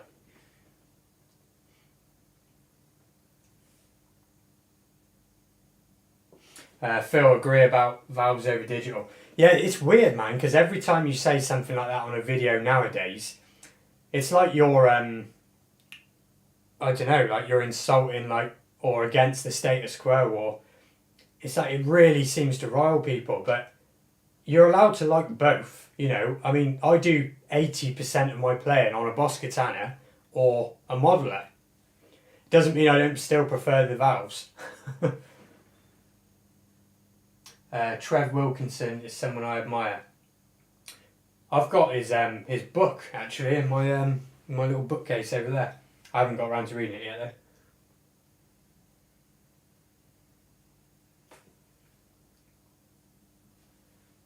though. That's made me laugh. I bet you can't sing it though. No.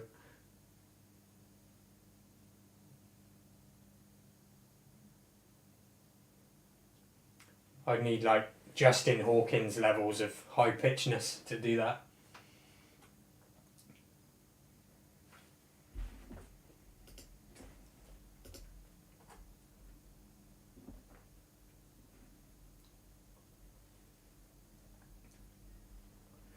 Wilkinson produces good quality for reasonable price guitars for the masses. Yeah, not just the guitars though. Think of the hardware innovations he's made. You know, think of how many guitars, including right the way up to like Pete Thorne's signature guitar with Shure, has a Wilkinson bridge. That's a $2,500 guitar, and yet it has a Wilkinson bridge on it.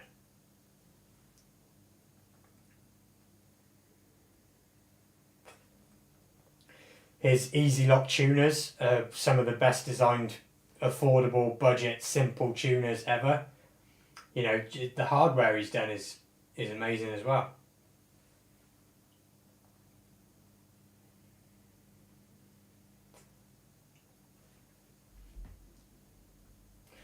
Right, before I go then, I think we've got 4 or 5 people in. Is there anything you would like to see?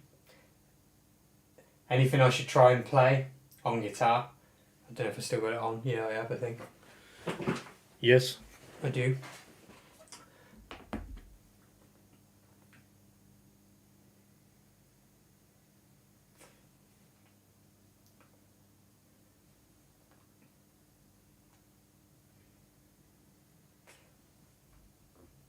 Just put that in one more time.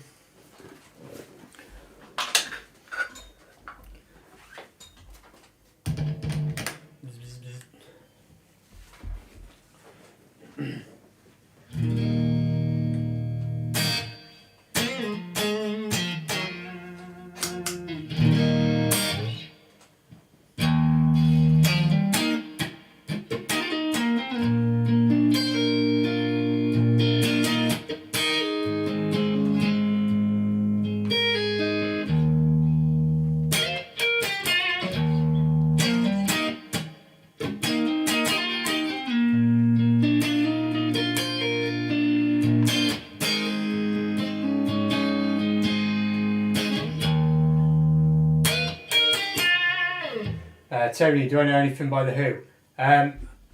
Not off the top of my head.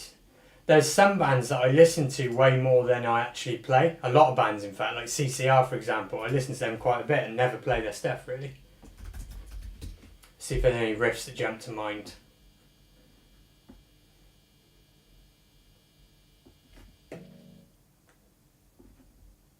There's nothing that jumps to mind.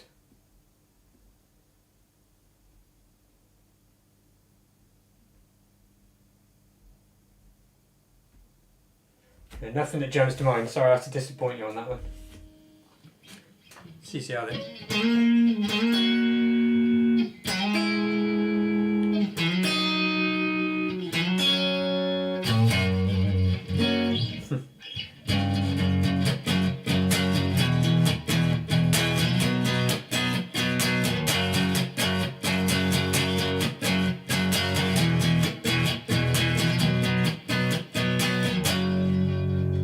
hear anything by Kiss. Kiss isn't really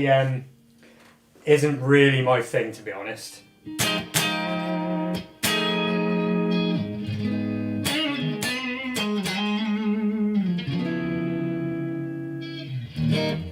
I'm going to Google it though, just to see if, just in case there is something that jumps out.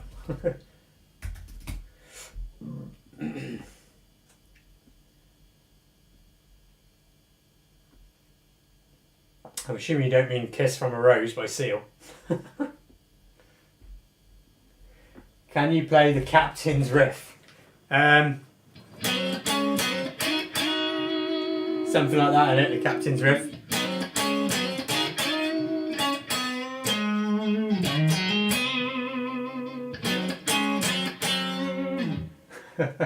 Good times, great playing. Thanks for stopping by, Phil. I'm going to play the Captain's Riff too many times now.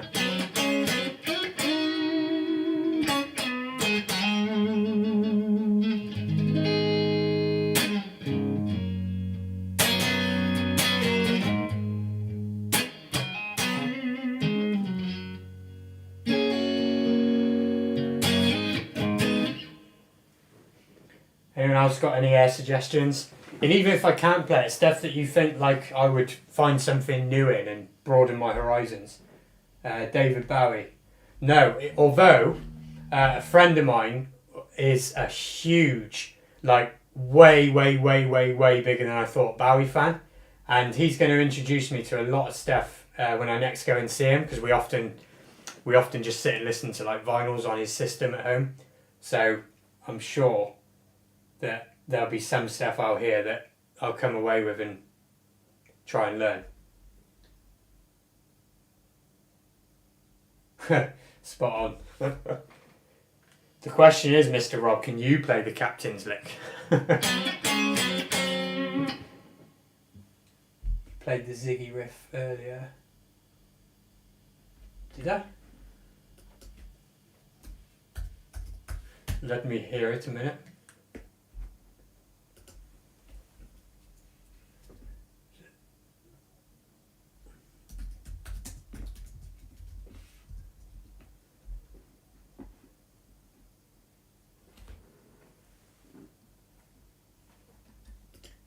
I'll have to put it on my headphones because it will no doubt be flagged.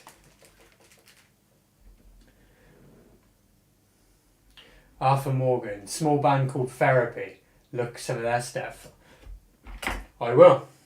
Well, I need to write it. This is why I want to do these streams, because there's bound to be stuff that I don't know about that, you know, that I'd enjoy. Especially when you're making videos and stuff, the more you know, the better, because it's more things to do. Anything in particular from Therapy that I should check out? Bloody hell. Who said, yeah, played Ziggy Riff earlier? Yeah, I did, you're right. That was completely non-conscious, and I just put it on then to know which one you meant. And I did play it, and I just went like that, that's all I did. And you said you played it.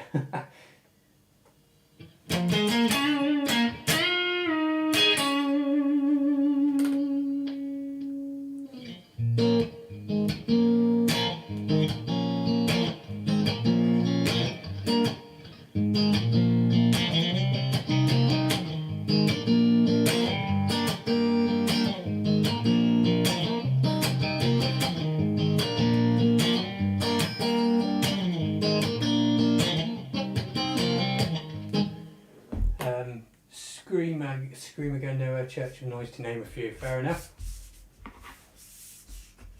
I'm guessing they're a pretty heavy sort of band with names like that, which ain't a problem for me, by the way. Again, it's not something I play on guitar a lot, but if I listed some of my favourite albums of all time, you'd be surprised at some of the bands that are in there. Because you'd never think a little blues nerd like me would be listening to that. Or playing Tori Amos on the piano, but there we are.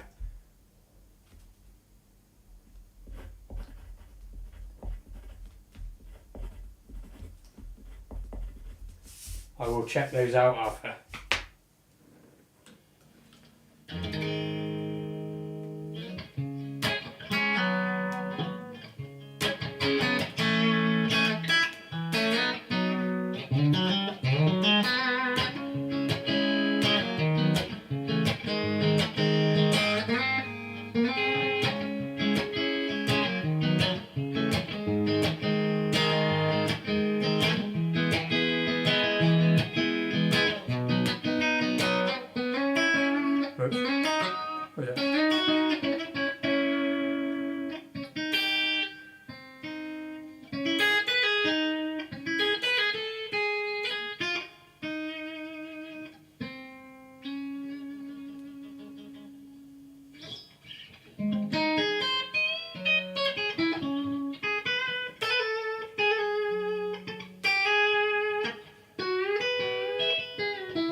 random one. Sniff in the tears, driver's seat.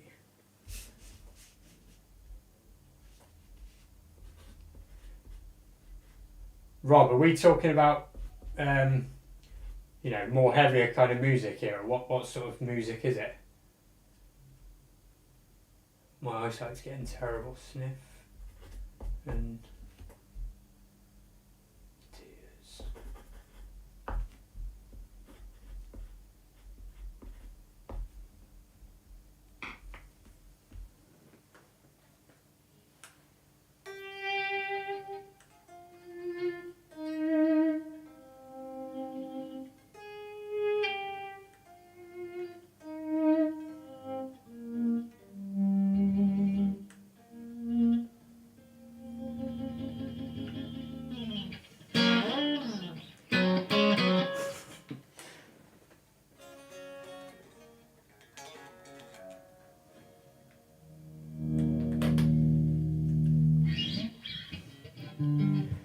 Well, being a massive Chili Peppers nerd, it'd be wrong not to finish on some Chili's riffs.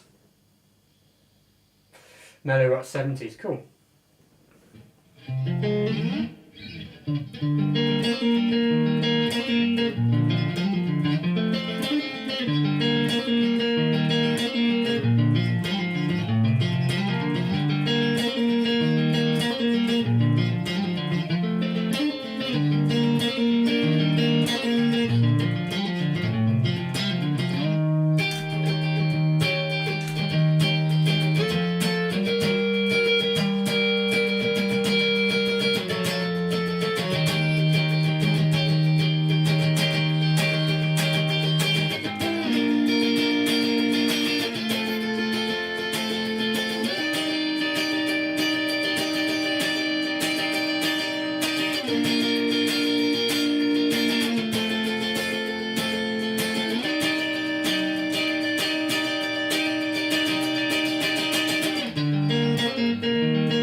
Awesome, Rory.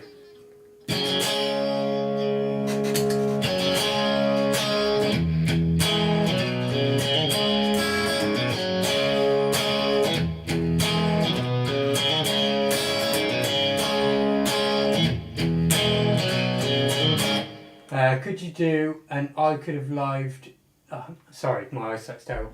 Could you do an I Could Have Lied deep dive and instruction?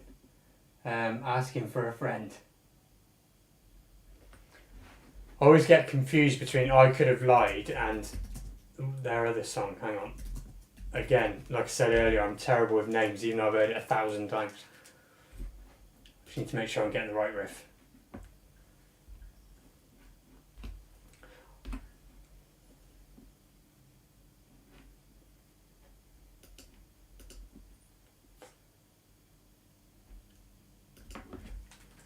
So, yeah, I thought that was the one.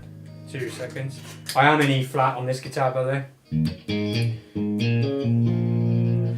So, let me see what you can see. Hang on. I reckon with this, let's come in a bit closer so you can see. Again, bear in mind I am in E flat, but it's always best to play it with your fingers, I think.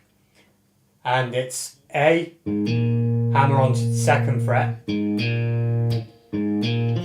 and then open D,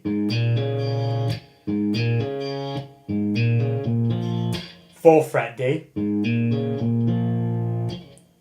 Hopefully that's making sense. And you just have to be familiar with the song to know the rhythm of it.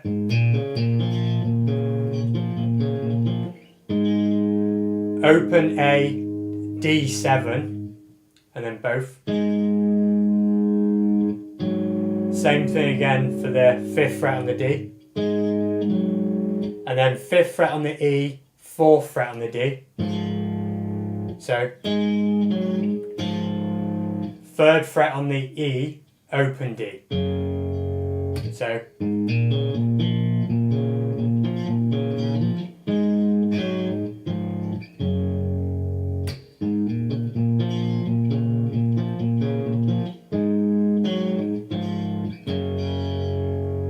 And then the bit where you got the little hammer-on thing, same thing at the start. One of the typical Hendrixy John things, so bar the 2nd fret, B string, 2nd and 3rd, 2nd fret G.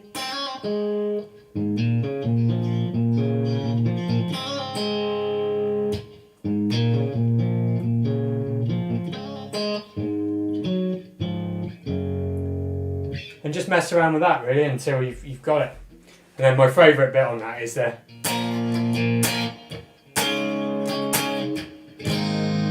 I've been using these chords a lot in like just messing around. Great open ringy chords.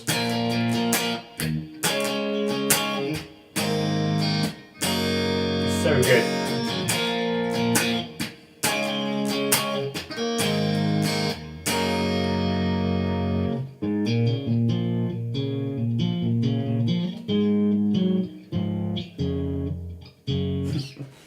So Ape Shoot, if you're still around, hopefully that gives you, or your friend, anything. Ace, mate, thanks, no problem. Like I said, bear in mind this is an E flat, so it did sound a little bit off, but I'm obsessed with E flat strats at the moment. Let's turn the reverb up. Doesn't have to sound like the album, does it?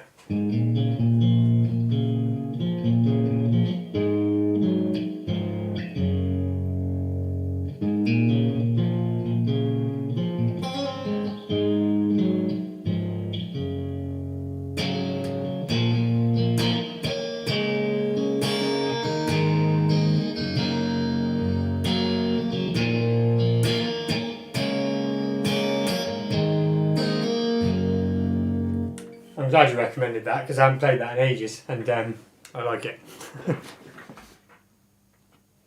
It's one of them Frusciante riffs type stuff that gets forgotten about. A bit like Slow Cheater as well, which I can't remember. How was that?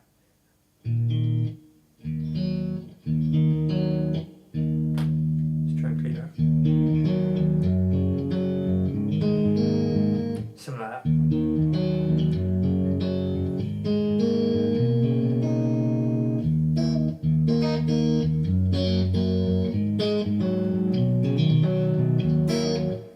Something like that, isn't it? Sounds better in E flat. That's where my strat lives. Yeah, I agree. It's funny because like other than learning, like say if I had like a Hendrix week where I wanted to try and get better at Hendrix, I'd tune to E flat and then back up to standard. But I'm just loving E flat now. I think it's so much better. Like everything just sounds better in E flat. Especially play like that.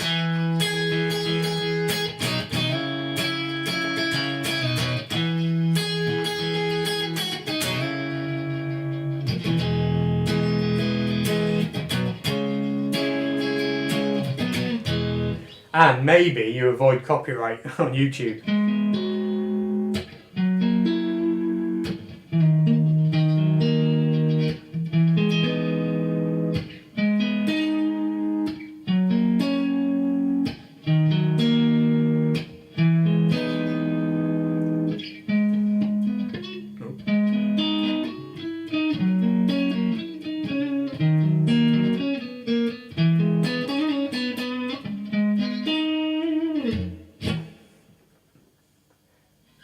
E flat, yeah.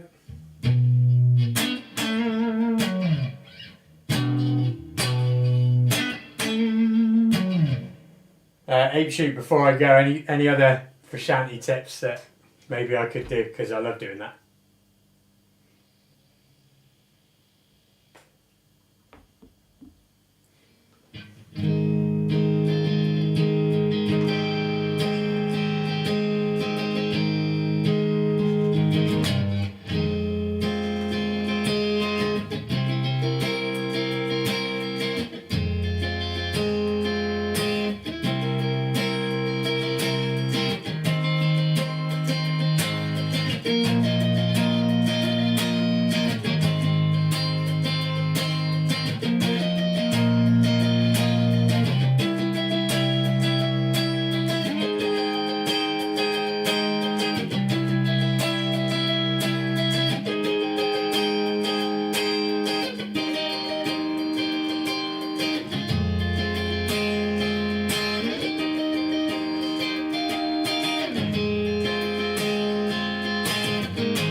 anything off Blood Sugar Sex Magik. I take it anything other than Under the Bridge.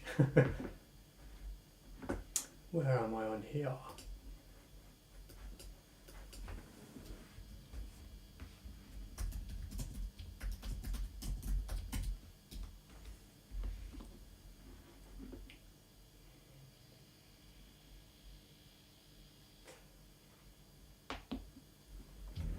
I feel they haven't topped that album yet.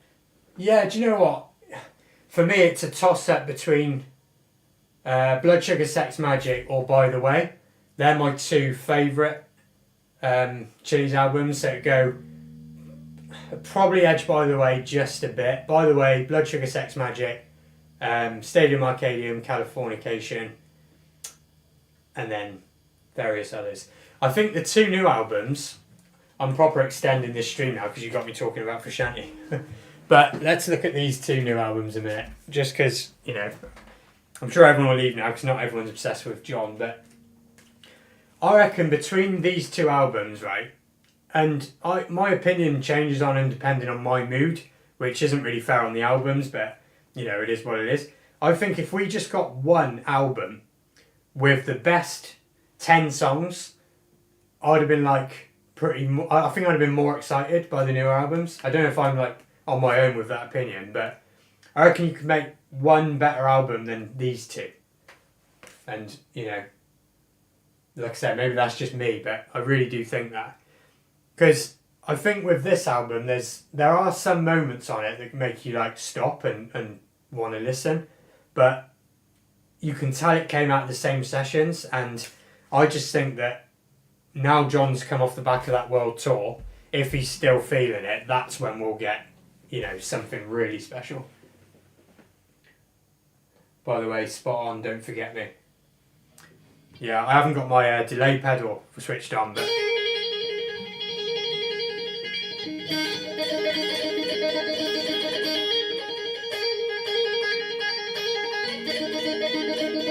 But yeah, the live stuff of that is, oh man, I'll probably listen to it after the stream because it's just so good. You did ask about Blood Sugar Sex Magik.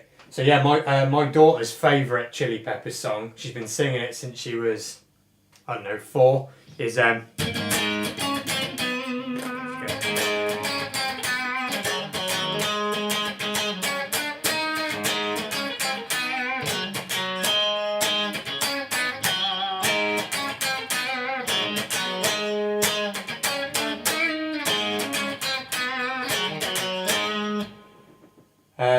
Foo Fighters, Ray Them Boyin, like, cheers for coming along, mate. Foo Fighters, Everlong, electric or acoustic? Wow.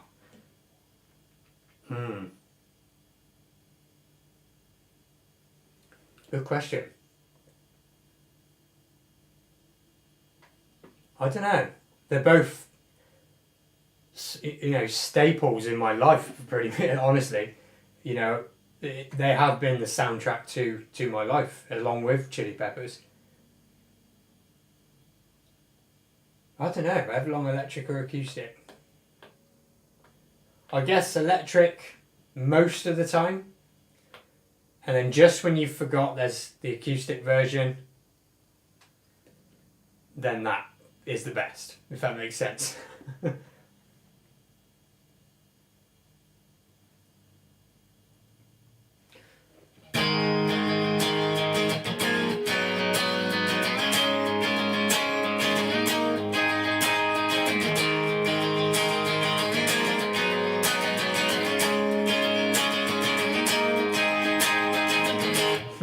Another Blood Sugar Sex Magik.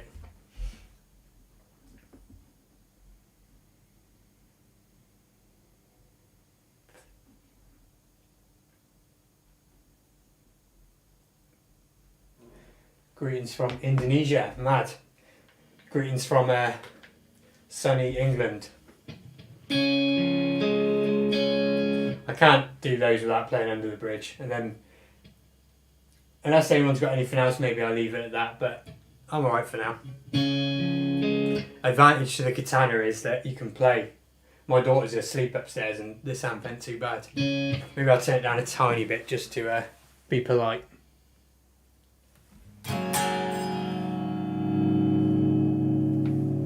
Don't know if I actually turned it down there or not.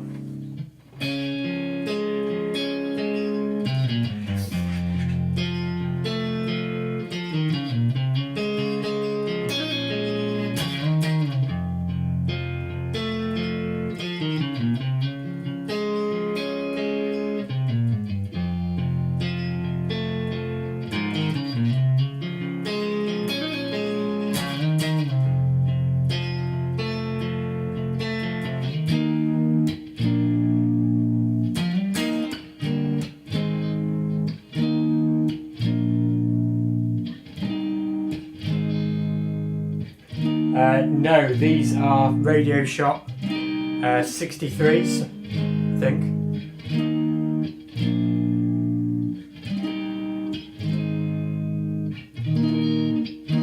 Oh, what is that? Sorry, there you go.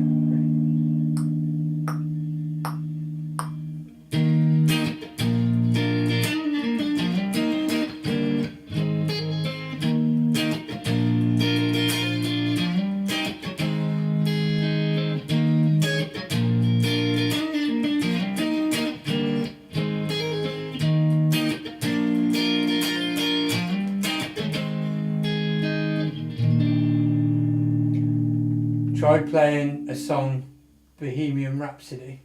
I was playing piano earlier on, and I think I can just about remember how to play it on piano. But I've never really learned much Queen stuff on guitar. If you go back through my channel, I did a video on the Brian May Red Special guitar, and I did try and play some Queen songs on there. So if you can be asked, then you find some Queen playing on there.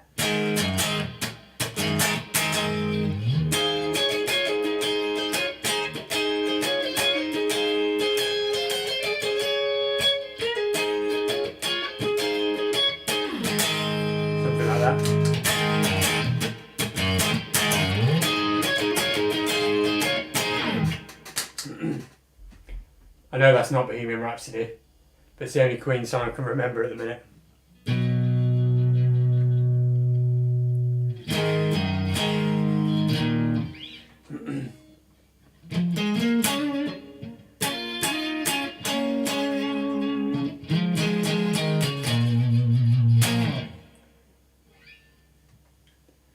I've been running Fender 5762s and yours sound close to mine. Wow, Mr. Ape Shoot, you have excellent taste in pickups. Because the 5762s are what I've got in here, my Frusciante inspired Artcaster. This is in normal tuning, I think. And these are 5762s, and they are my absolute favourite Strat pickups ever. I've tried so many. Over the last, year, I've been on a really sort of active single coil pickup hunt, and I've tried dozens now, most of which I've bought myself. And those Radio Shops are my second favourite, I think, although there's a lot of others that are pretty good. But the 5762s, nothing beats them to me.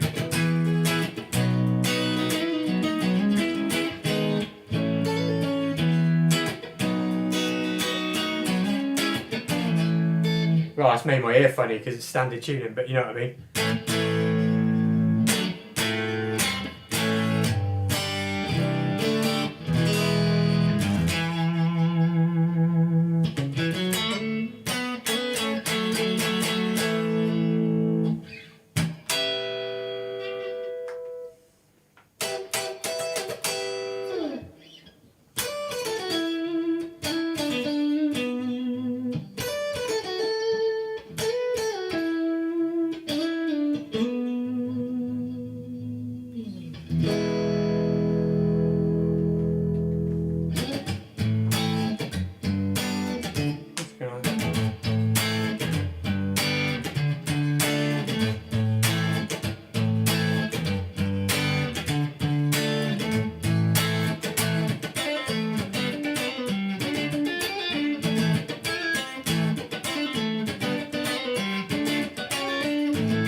My Fiesta Red John Sat is a twin of yours. No way.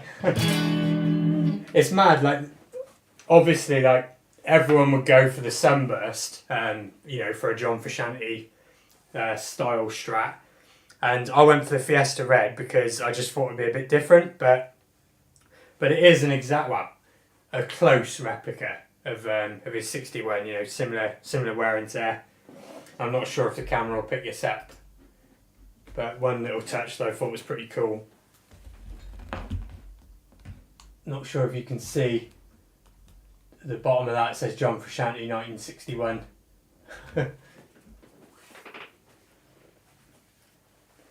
I did actually buy some stuff to make clay dots on Monday, and I'm going to drill these out and change them to clay. I've just been doing testing on it though to see what colour it dries, how easy is it to sand, will it be tough, that sort of stuff. These project guitars are never finished, are they?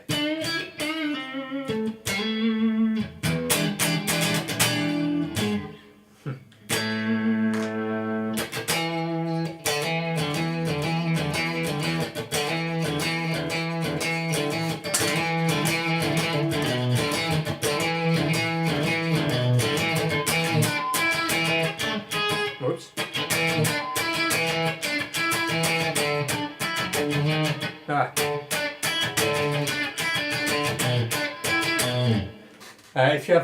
If you have the scratch, try some pots and ceramic disc capacitor from vintage inspired pickups.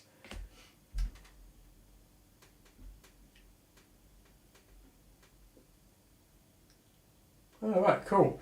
The wiring and everything that I put in here, I think it was like a year ago, but I'm sure they're standard CTS pots. I know they're paper and oil caps, like, vintage sort of 62 correct PIO caps. Nice Grigsby switchcraft jack.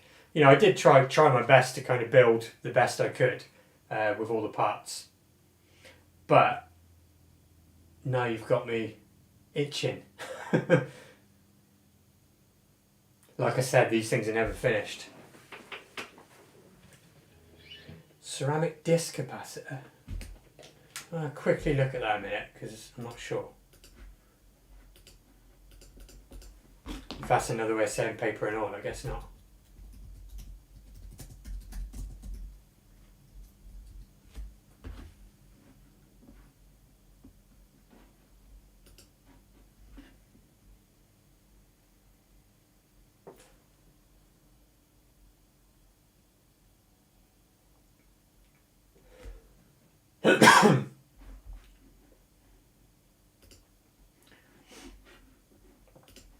Funny enough, actually, right? Although that I tried to do, like I said, my absolute best on all the parts on this one. This one that someone asked me about earlier, the pickups I recently found, those Radio Shop ones, like I said, but everything else, all the pots, caps are stock 2010 60s players, classic player. So you may have just given me the perfect excuse to upgrade the electronics in this, as well as the pickups that have been done.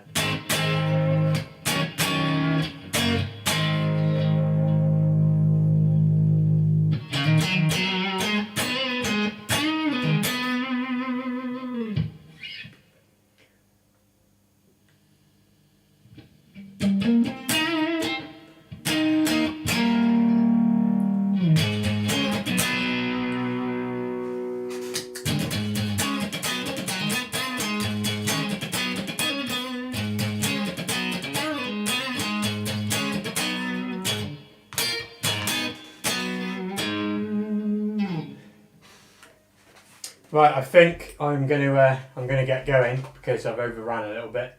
But thanks for coming on, and thanks for the excuses to talk Frusciante towards the end of the stream. I will do that all day. I think I'm on quite a lot of lag though, looking at that.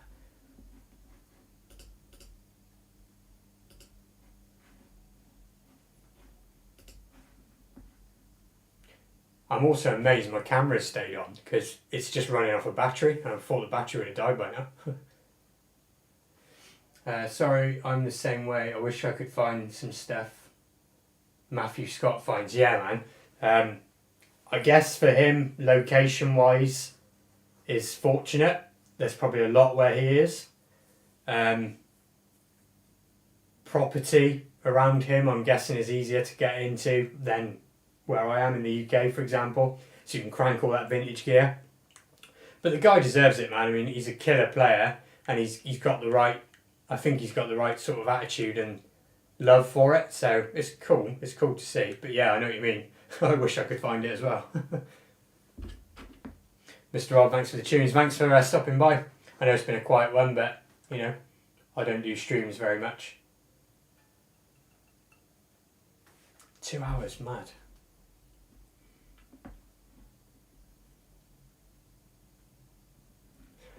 Right, like I said, thanks for stopping by, and the new drive pedal that I've been turning on and off tonight, I will get a video on that done soon, and I'm borrowing a amp pretty soon that I want to show you all as well. So, you know, thanks for